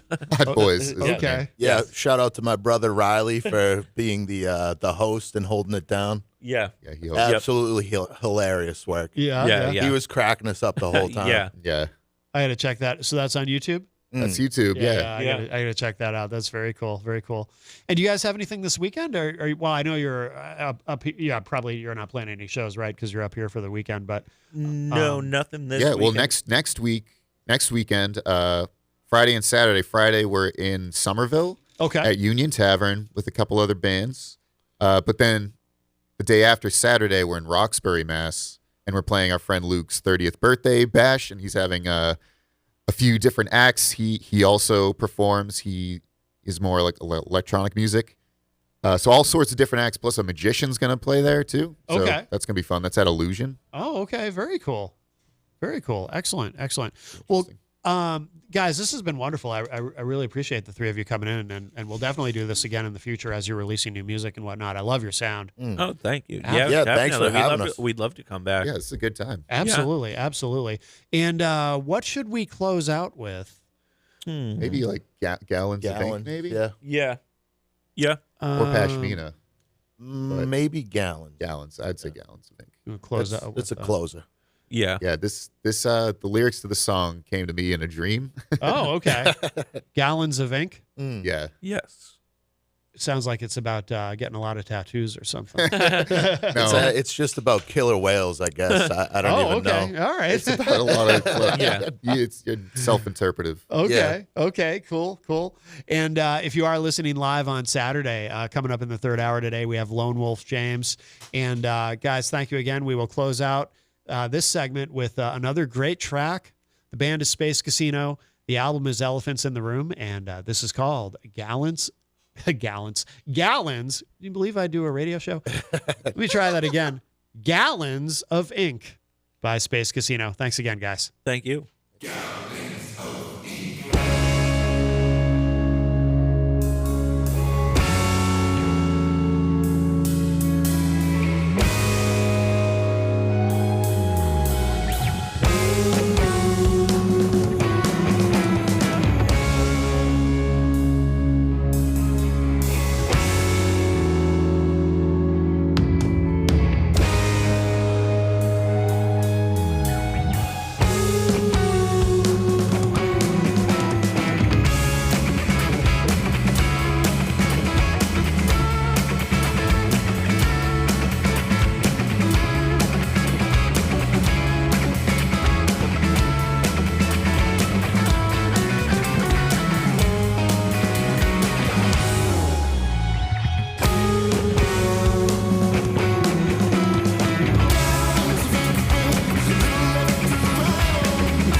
In times of crisis, you need a law firm that stands by your side. With over 40 years of experience, Craig and Getsoulis is dedicated to fighting for your rights. As former state prosecutors, our attorneys have the knowledge and trial experience to provide an aggressive defense against any charge, from DUIs to homicides. If you've been injured, our compassionate team will assess your case and fight for the compensation you deserve. Serving all of New Hampshire, Craig and Getsoulis is here when you need us most. Visit CraigGetsoulis.com for a free consultation. Craig and Getsoulis, your advocates, your allies. Bring your kitchen to life with Queen City Cabinetry, located at 87 Elm Street in the historic Sunbeam Mall in Manchester.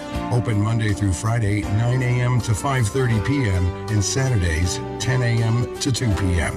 They can be reached at 603-222-2007 or on the web at QueenCityCabinetryNH.com. Come see the possibilities. Queen City Cabinetry, another proud sponsor of WMNH. Diz's Cafe is the place to put a smile on your face. Judy and the crew will take care of you. Bring your appetite and treat your taste buds right. Diz's Cafe is always a winning choice. Breakfast, lunch, or supper. Diz's Cafe at 860 Elm Street in downtown Manchester. Dine in, take out, or make a reservation. Call 603-606-2532. Eat, drink, and be happy. Diz's Cafe. When it comes to keeping WMNH on the air and your own personal or business computer needs, trust Groland Computers. Located on Elm Street in Manchester, Groland handles computer repair, virus removal, and custom-built systems. Are you looking for budget-friendly options? Check out our selection of fully inspected used computers. We offer tailored on-site solutions. No unnecessary expenses here. Visit Groland.com or call Groland Computers at 603-645-0101. Your tech, your way. Trust Groland Computers.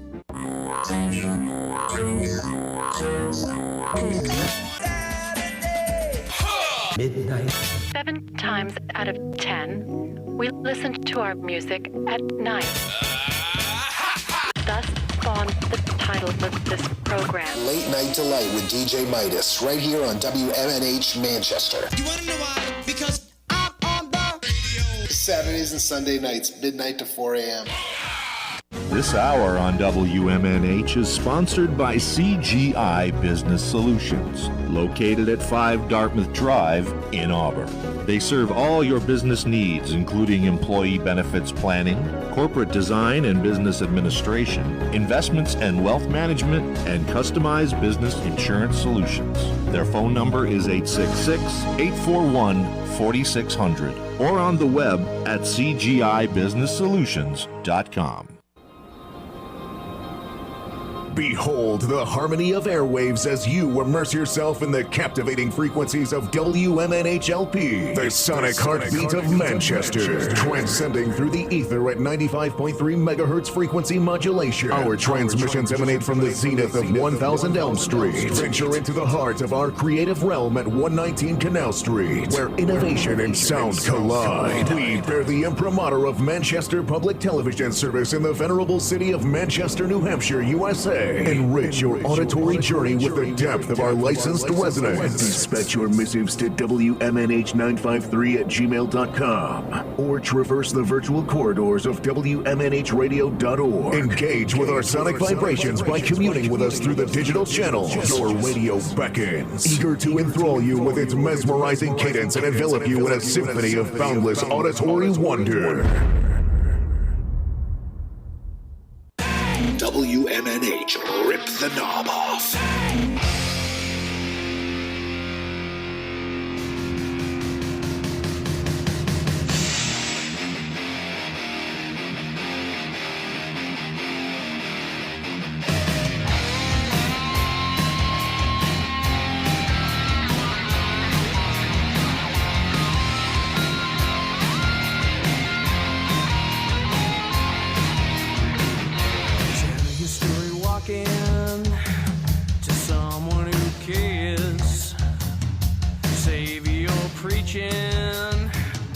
Crocodile tears. Baby, if you want, you can hold my hand. I will lead you to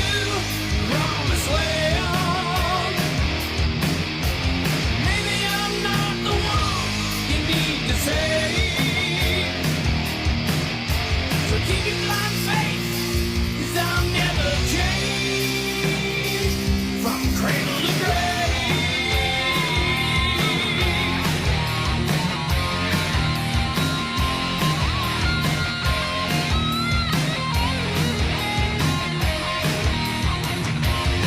Laying on your knees means nothing to me. So save your heaven and hell for the wishing well. Baby, if you want, you can hold my hand. I will lead you to promised land. Maybe I'm not the one you need to save. So keep your blind faith, 'cause I'll never change from cradle to grave.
That is Cradle to Grave. The band is Lone Wolf James, and we have Lone Wolf James here with us in studio.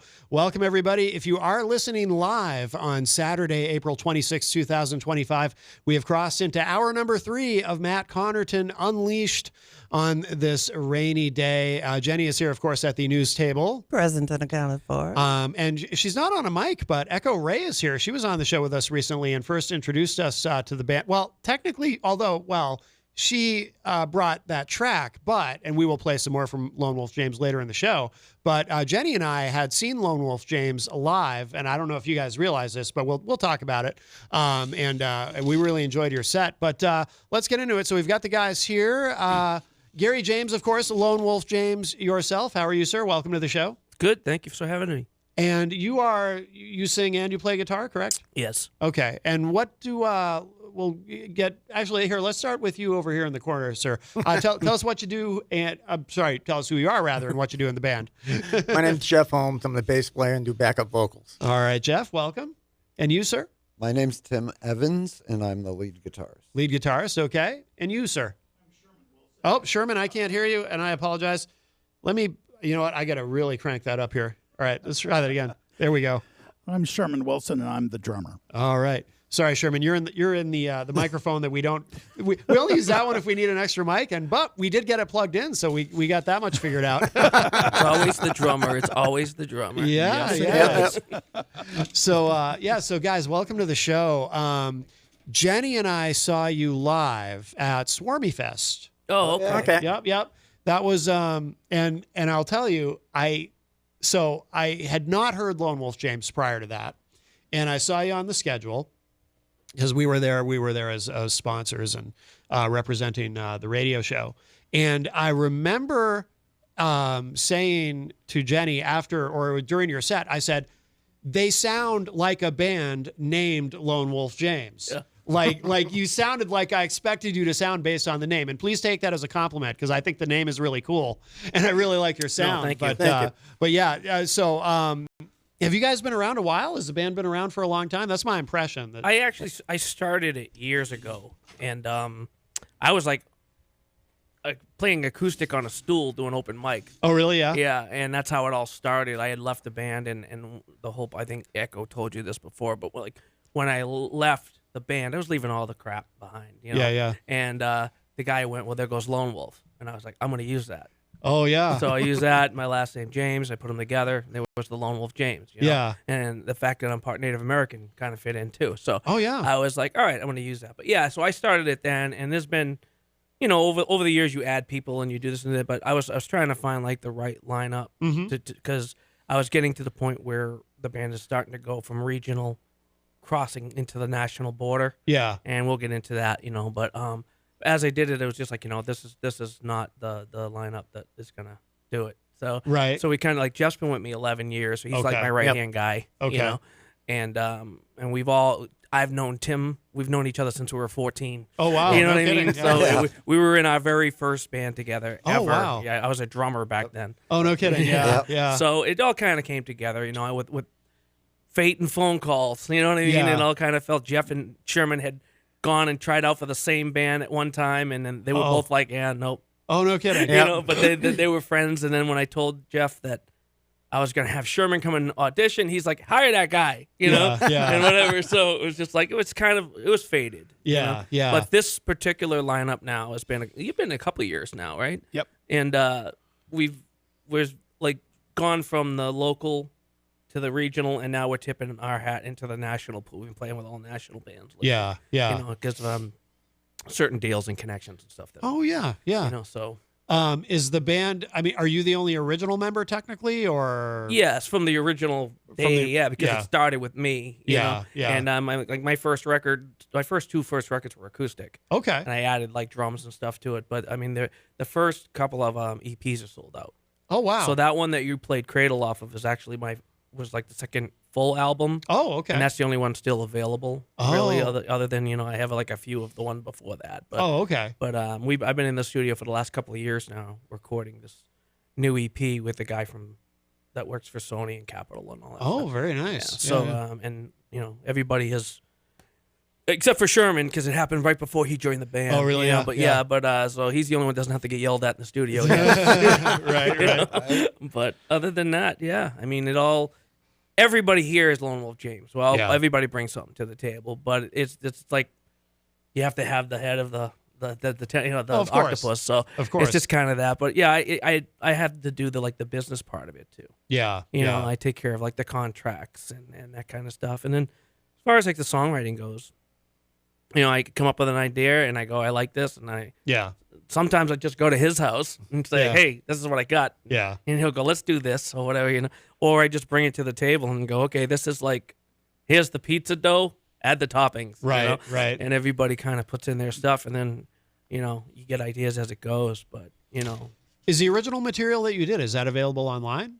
Some of it. Yeah. I mean, I think you had to have been around. I released the first EP in 2000. Okay. So it was 25 years ago. I mean, I was just coming out, just getting out of the cover band situation and a couple of local bands that weren't doing anything but garage, Yeah. local maybe once in a while the rock pile or something. You know what I mean? Sure. But other than that, it was, and I just wanted to get serious, and they were all about drugs and Mhm. and I was just like, I'm done with this. Yeah, and, yeah. and that's why he was trying to chafe me by saying, oh, there goes Lone Wolf, like I'm gonna go off my, and I was like, you know what, I'm gonna use that. That's that's pretty cool. Yeah. That he somebody threw that at you trying to insult you, and you took that and said, oh yeah. And now they're going, oh, geez, these guys are playing with this guys and these guys and Ace Frehley and they're like, yeah, who's laughing now? Yeah. But that's really the way, and it's about the hard work that you put in and stuff, and it's about the loyalty too. Like these guys have played some. I don't know. I'm surprised they didn't call me and go, "Are you crazy?" Right. Right. But some of the places that we've done and some of the things. Sherman's first gig with us was in this. It was a biker fest thing, but it was in somebody's yard, and it was all. It rained so bad. Yeah. It was like Mudfest 2009. I was like, oh my god! And he pulled in. I'm thinking this kid is never coming back. Yeah. Whatever. And we we go from those to what we're doing now. Yeah. Very cool. I saw pictures that you mentioned Ace Frehley, and I saw pictures of you guys online with Ace. Kiss is my favorite band, so I saw those. I was like, oh, that's pretty cool. He was awesome. Was he? Yeah, I've heard. Day to Attend. Who've Jeff? Been Yeah, on the show. Quite, Jeff. Yep. Yeah. Oh yeah. Yep. Yeah. Those guys are great. And they played with Ace at the Aura, I think, in Portland. Yep. But I heard that Ace went on. I haven't seen Ace solo live for a very long time, but I've heard he went on very, very late. Oh, really? That night, yeah. I guess it's kind of. But your experience with him was positive. Yeah, and the funny thing is, I love Days to Attend. They're great guys. Oh yeah. We were supposed to play that show, Oh, no and I kidding. had prior engagement, so I turned it down. Yeah. And then I found out that they got the opening slot, so I was like, oh great, Yeah. that's great for them. Yeah. And the manager of Ace called my agent and came back and said, can they play the Blue Ocean since they can't do the Aura? Oh yeah. And I was like, yeah, we can do that. Yeah. But no, we didn't have any at all. In fact, that's good. We had played with some other big nationals before that, and we didn't really get them, with the exception of like a couple, we didn't really get to meet anybody. Really? They all kind of hid away in their own. So I never went into it thinking we were going to meet Ace, And we did our show, and the crowd loved us, and there was a line at Echo's booth. Yeah. For the merch and all that stuff. And the guy we're doing our meet and greet because we do it every show, signing autographs and taking pictures and stuff. Yeah. And one of the guys that owns the Blue Ocean came running up to me. He looked kind of frazzled. Really? And he's like, "Is your whole band here?" And I'm like, "Yeah." I'm like, "They're over there doing the meet and greets, right?" Yeah. He's like, "Okay, you got to come out back. Ace wants to see you." Oh, nice. So now I'm thinking, I didn't know if it was nice or he was going to rip us a new one. You know what I mean? Like, I didn't know if we did something wrong or what. So I was like, sure. So I go in and grab the guys, and I'm like, let's just go out back. And we pass all these VIP guys, people with VIP passes and stuff. And I still don't know what's going on. Yeah. And then we get to a wall, and he goes, hold on, I'm going to take a picture of you.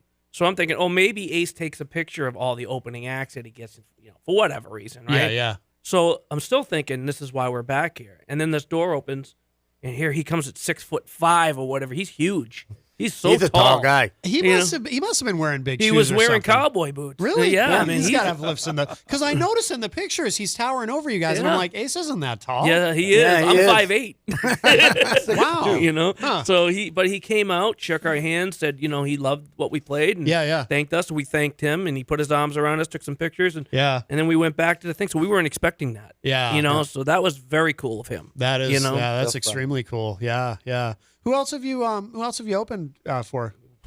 There's a long list. As far as legends, like I wasn't with this present lineup, but I did ZZ Top and Skynyrd on the same bill. Yeah, nice. But we've done everything from. It's funny because my agent now. The one thing he loves about us is he can put us in any category from 70s to the 2000s to whatever. So we have literally done like 80s bands where we're playing with like Enough's Enough. We played with Jackal. I've done Cinderella, Faster Pussycat. Then you turn around and they put us with Alter Bridge, Theory of a Dead Man, Blackstone Cherry, Buck Cherry, all these other bands. And then you go to bands like Edema and Head PE, and we played with Saliva. And so Power Man 5000 is coming up. Yeah. You know what I mean? So he Lynch loves Mob. the fact that we did with Lynch Mob. So it's like we have all these different. he loves the fact that we don't have to just go, hey, we can only put you guys with this type of music. Yeah. Like we have done everything from the 70s, 80s, 90s, and thousands, you know?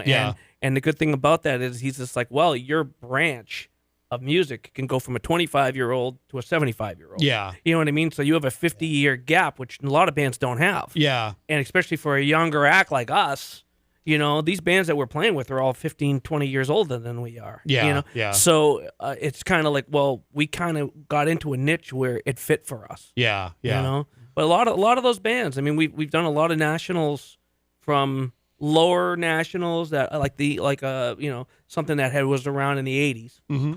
to legends like Ace. Yeah. You know? Yeah. Oh, that's fantastic. Yeah.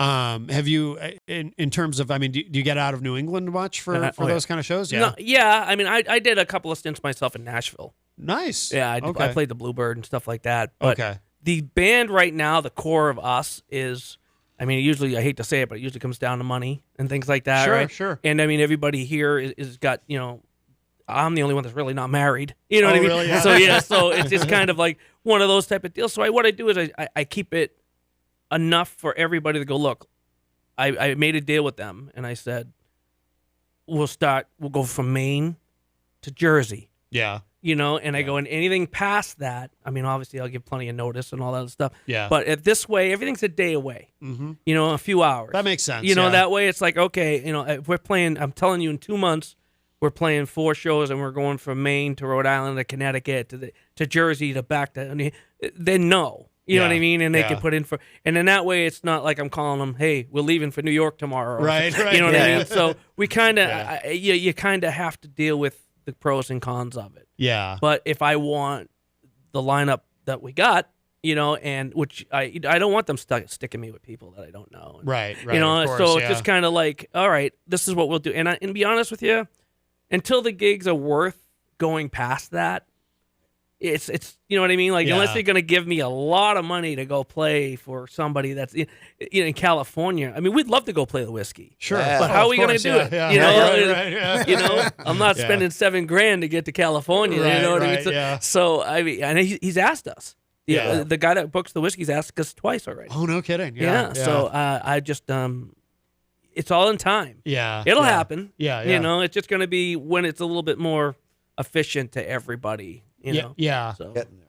I'm curious if anybody has any other projects that you're involved in, because I'm thinking of you, Sherman, specifically, because every drummer that we have on the show, almost every drummer, although Space Casino, our guests in the last hour, were a rare exception, but almost every drummer we have on the show is in like 10 different bands. Nope, I spend all my time strictly with these guys. No kidding. Yeah. That's awesome. Well, it's cool that you know, I mean, you guys play enough that, you know, to keep you busy, right? Correct. Yeah. One of the things that, you know, I dabble in recording, and because I don't have my studio set up right now, we moved here from Houston. And once I get my studio set up, then we can start recording our stuff. Right now, I'm just recording our rehearsals. Okay. And so we kind of flush things out and just kind of experiment there. Yeah. But as far as, you know, I'm not opposed to getting involved with a recording project. Yeah. But performing, no. Okay. Because I've been approached a few times. And Yeah. It's just that I tell them, you know, okay, but, you know, my priorities are with Lone Wolf James. Yeah. Yeah. You know, so that's even on my band mix photo. Is it? you know, Yeah. No, that's cool. That I'm the drummer for Lone Wolf James. And Yeah. this is my first priority. So I have a theory that you know, when you're growing up and you first get interested in playing a musical instrument, you got to have the conversation with the parents. If you approach them with either the drums or maybe the tuba, they're gonna try to talk you out of it, and that's why drummers are in such high demand, I think, because a lot of parents try to talk their kids out of. No, you don't want to play My drums. poor parents, man. They had the trumpet and then the drums. Yep. Oh, that's right, because you also play drums. I was right? a drummer first. You were a drummer first. Yeah. Oh wow. So, yeah. But oh boy. You played the trumpet? I started off in trumpet. We ain't even getting into that story. Go ahead, Sherman. Keep talking. It's funny. I started on the violin. Did you? Yeah. Yes, yeah. I did. Oh, that's cool. That's cool.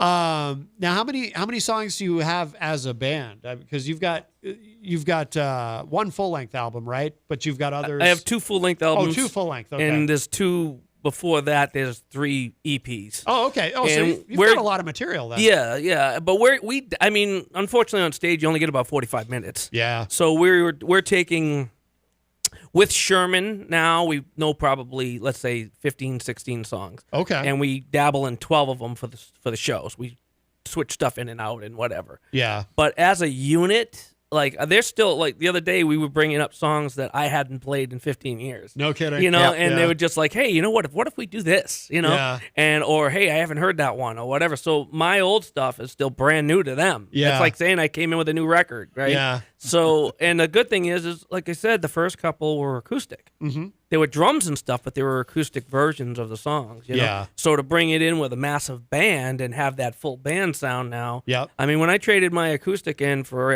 a Marshall and a Les Paul, I was like, okay, this is serious. You Yeah, know? yeah. We're moving forward, and then you add everybody, and the next thing you know, it's like, gee, what would this? There's a song that we're doing now that I want to record that I only have an acoustic version of, and we do play it once in a while. Yeah. It's called Native Groove, and it's one of my favorites. right? Okay.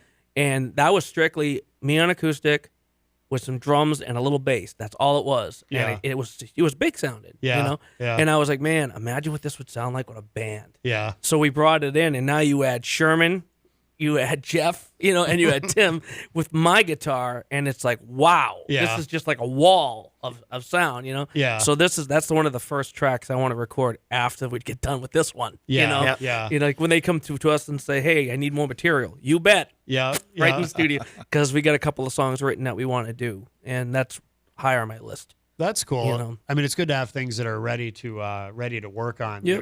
Than trying to come up with ideas. And we've written some new ones. Like this is Yeah. a song that we're dabbling on right now that Jeff and I kind of were trying to put together, and then it was called Showtime. Okay. And another one, I Want to Be Bad. We wrote. I wanted to do like a AC/DC bass groove, like the Jack. Yeah, yeah. And I kind of wanted to do something like that where it's all like sexual talking. Yeah. Instead of singing, and I said, but I needed this certain. So I went to his house. And Yeah. He's like, "What do you want me to play?" And I'm like, "Just go boom, boom." Think of like Running with the Devil. Yeah, you know yeah, what I mean? yeah. Like type thing. And he did that, and we kind of put this stuff in together. And then Tim came in and was like, "You know what would be great there? Some of this wah guitar, Yeah, yeah. and all that stuff." And then Sherman's just looking at us. I'm like, "Just play a beat," And he finally gets in and starts figuring out what he wants to do. But Yeah. it came together, and I was like, "Wow!" And then we were actually going to play that on these upcoming shows. Oh, very cool. Yeah, I Want to Yeah. Be Bad is going to be played on those. So Yeah. You've got Enough's Enough coming up. You said you're going to be opening for them. yes, Yeah, that's cool. yeah, we're doing a tour, a leg of a tour with them. Oh, you are. Yeah, we're Oh, doing cool.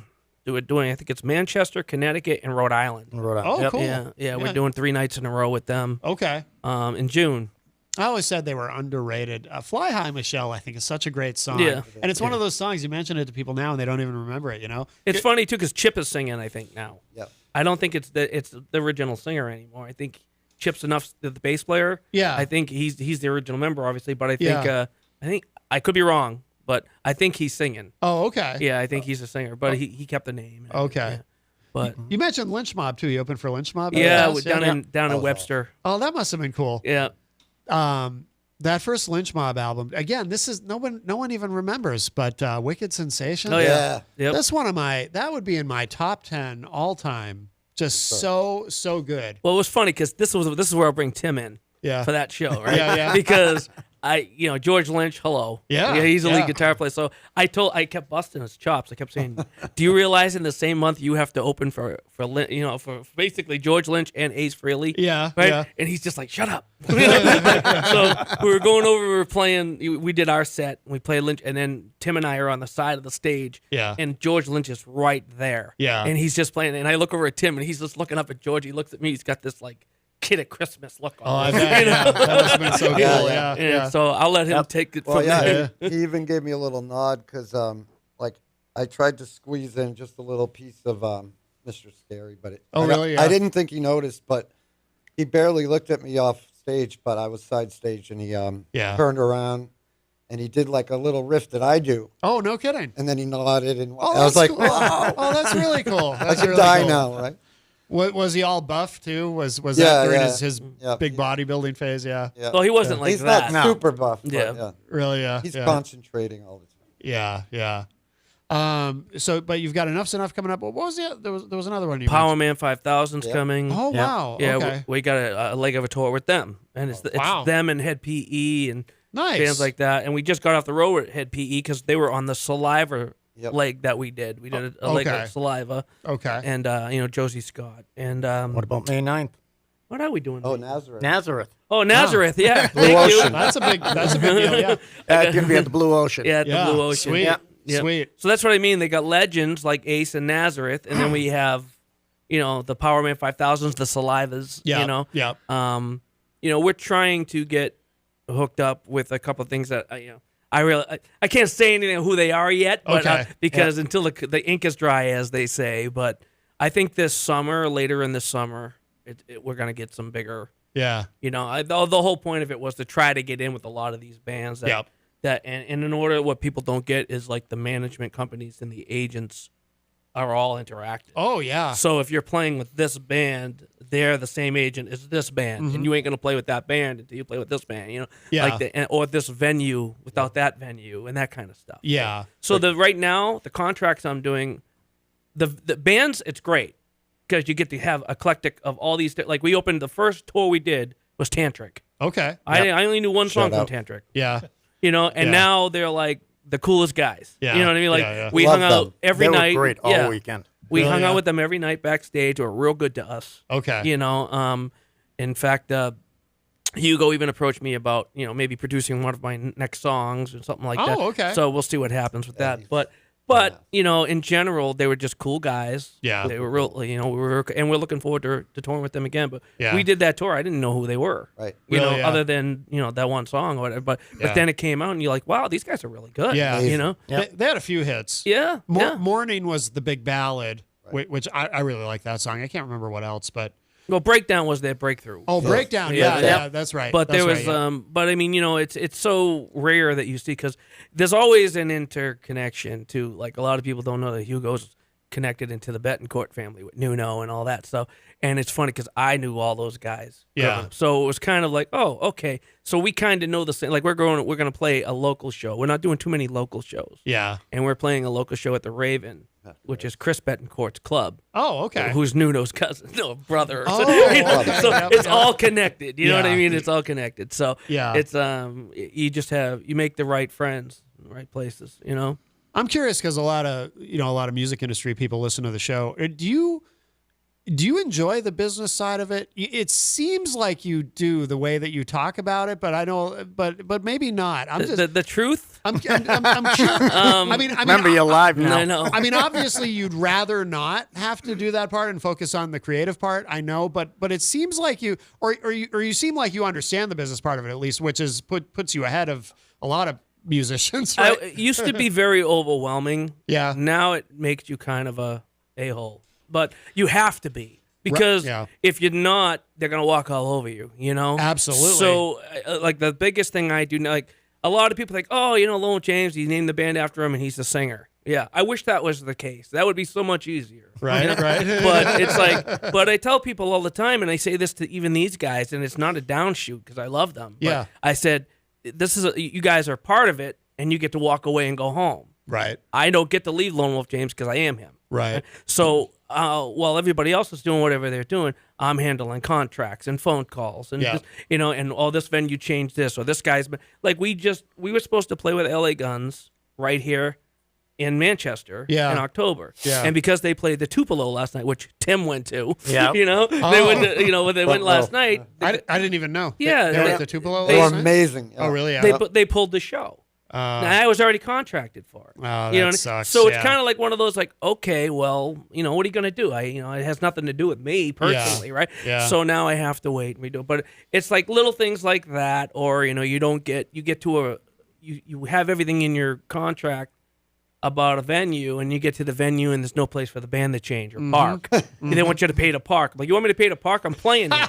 Yeah. You know what I Yeah. mean? So it's kind of like that's where you go. Okay, there's only so far you're going to go. Even just yourself, Yeah. you have to get an agent. You Yeah. have to get. So what I did was I had an agent from years ago, Mhm. and he hooked us up. Like Jeff's first show with us, I think was Jackal. Jackal, right? yeah. Oh, no and I kidding. mean, Yeah. he put us right here at Jules. Good way to start. Yeah. Yep. That's And, a good start. Yeah.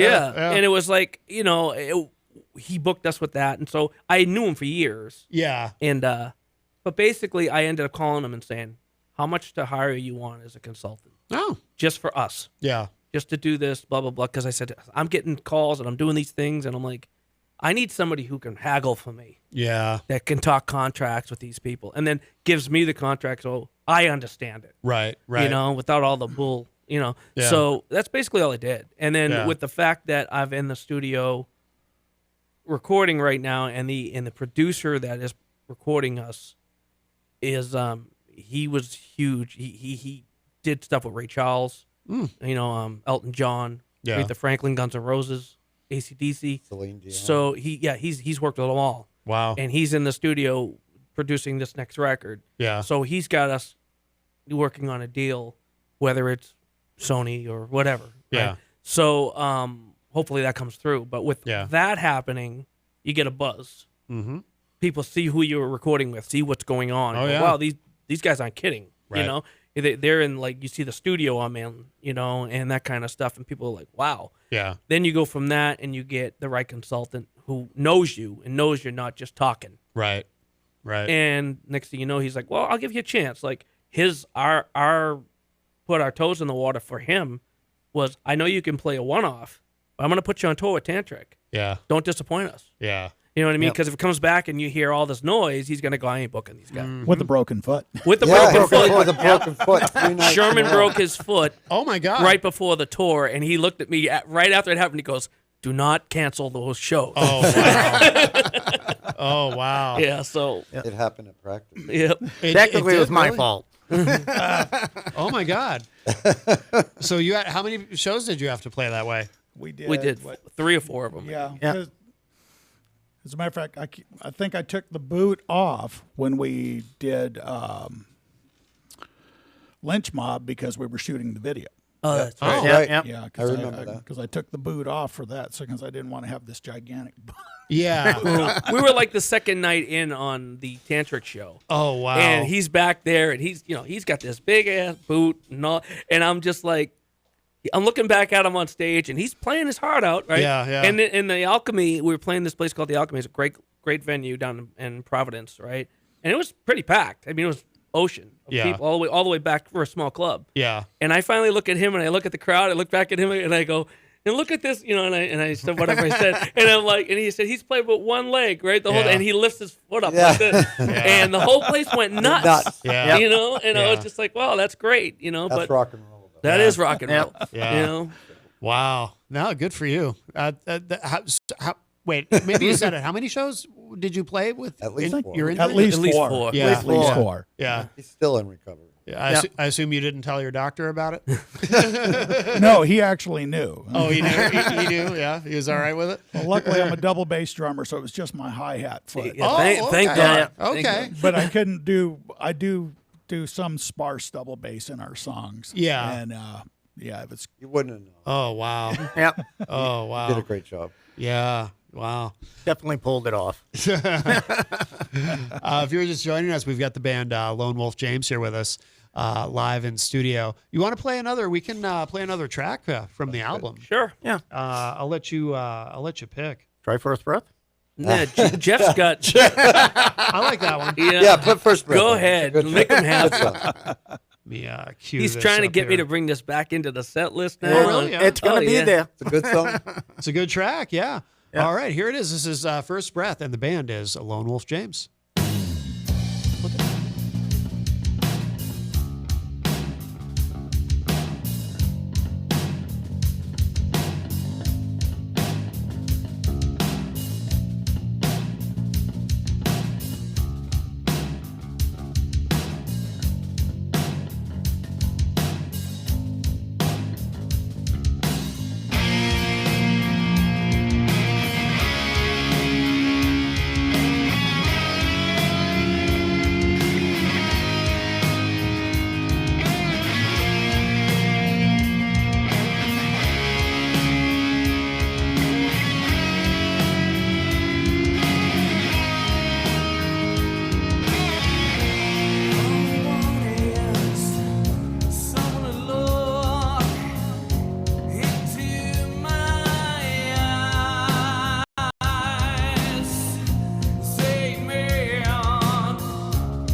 right, that is First Breath, and the band is Lone Wolf James. We've got the guys from Lone Wolf James here in studio with us. If you are listening live on this Saturday morning, and hopefully it is sunny where you are, but probably not.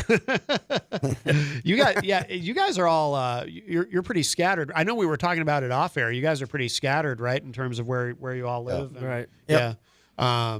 Does that make it? Well, actually, though, although I think you had said earlier too, you're playing so many shows, you don't necessarily need to get together for too many rehearsals, right? But Right. It must make it a little challenging, right? But it shows a level of commitment too that you have, that you're able to be kind of scattered and live far away from each other, but still put in the time to get together and work on the band. Well, Sherman actually kind of came to the rescue on that one. When I had my studio, my dad died years ago, and I had built a rehearsal studio downstairs. Nice. My mom lived upstairs, and I had my studio downstairs. So the band would always just come there, and I was down in Mass. Yeah. Yep. And unfortunately, this past October, she passed away. So when she passed away, I had to sell her house and all that. Yeah. We were looking around for places to go, blah, blah, and Sherman was just kind of like, just bring it to my house. Oh, okay. And then we went up there, and he has a bunch of gear and studio, so he cleared out one of his rooms at his house. Yeah. And up in Wakefield, so that's where we rehearse now. So. Oh, excellent. And so he kind of came to the rescue on that one. Private. Because, it's private, and we can get there, we can play when we want to, and but yeah, my goal was to keep us so busy. We're not just sitting in a rehearsal room constantly. Right. I mean, if we have something we want to work on, great. Yeah. But like we took April off, and I think this is the most we've rehearsed. We've had we got today too, so it'll be like the third one in a row. Yeah. Yeah. But then after that, we hit May, and we probably won't be back in that room till August. No kidding. Yeah. So who knows? Yeah. No. But it's good to be busy. Yep. Excellent. What do you, the time goes so quick. So I want to make sure, a couple things. So I want to make sure people know where to go online to keep up with everything that you guys are doing. Where's the best place? Reverb Nation is our main page. Okay. So if you go to reverbnation.com/Lone Wolf James, it brings up pictures, our tour dates, all up live events, things like that. Plus, each one of us has our own Facebook page. Okay. So if you go to Gary James, or there's a Lone Wolf James Facebook page. Yeah. But that's more of a bulletin page. It just kind of shows the posters of where we're playing and things like that. Okay. But individually, you can contact any of us on Facebook. Okay. Individually, and then go ask any questions or whatever you want. Okay. And you have a couple videos too, right? Or maybe just one? You have at least one music video, right? Cradle was the for professional videos. Okay. Yeah. Cradle was the professional video we shot years ago. Yeah. And as of right now, we're going to start soon production on a song called Freaks. Okay. That we're recording in the studio, and we're doing that. Plus, Sherman had mentioned off air, and he reminded me. Thank you. That when we played the Lynch Mob show, our engineer from the studio, Jay, had come down and he works for Metronome. Okay. And he had come down with all his cameras and everything and shot a live video of us that night, opening for Lynch Mob. So it was a huge crowd at the Webster Theater. Oh, cool. And all that. So we have the live footage. We just don't have the concept footage yet. Gotcha. So we're going to be doing that over the summer, and then when it's all. And in fact, I got in touch. I don't know who we're going to use yet, but one of the guys that contacted me, he contacted me. He did all the saliva videos. Yeah. So I was like, well, that's a good rep. Yeah. If he's doing saliva's click, click, Right. boom, and always. So I was like, that's a good guy to have in your pocket. Yeah. So I've been going back and forth with him, and now we're discussing contract about it. So, Nice. So Good. we'll see what happens because the live footage from Jay and the concept stuff that this guy's going to do. He's talking about maybe like having some kind of weird circus tent type looking thing. And Yeah. So we've already kind of gone back and forth. And I'm going to get everybody's input on what we're going to do. And, Yeah. But so it'll that'll come out after the record, after the song comes out. Okay. But okay.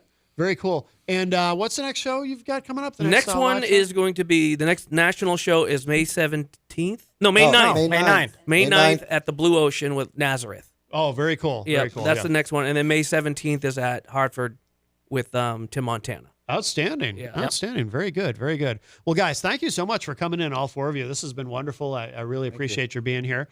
We're going to wrap up in a moment because we are approaching the top of the hour. But we will we'll play one more track to end the show today. What should we play? Wicker Man. We'll end it out with Wicker Man. Wicker Man? Yeah. Okay, cool. I like that. Any kind of a story behind this song?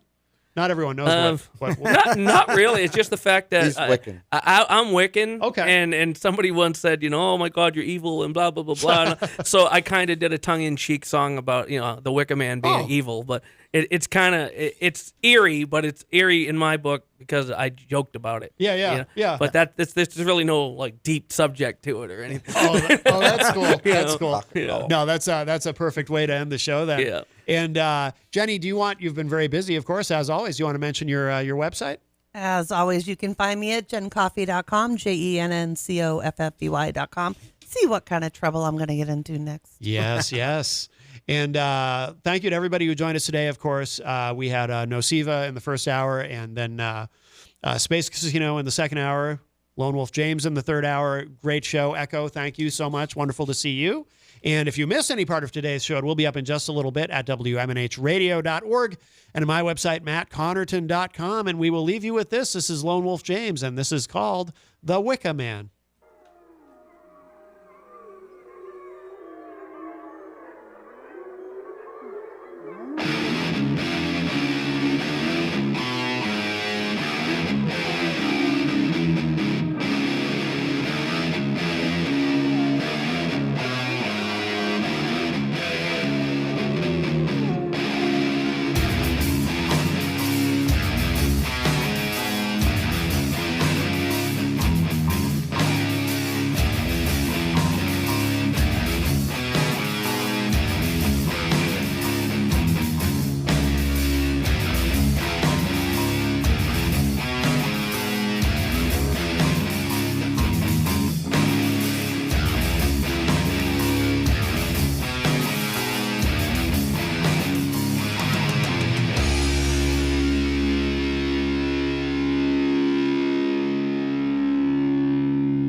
mother sent me to the pub to try to find my dad. We woke up Sunday morning, he was nowhere to be found. He'd spent the whole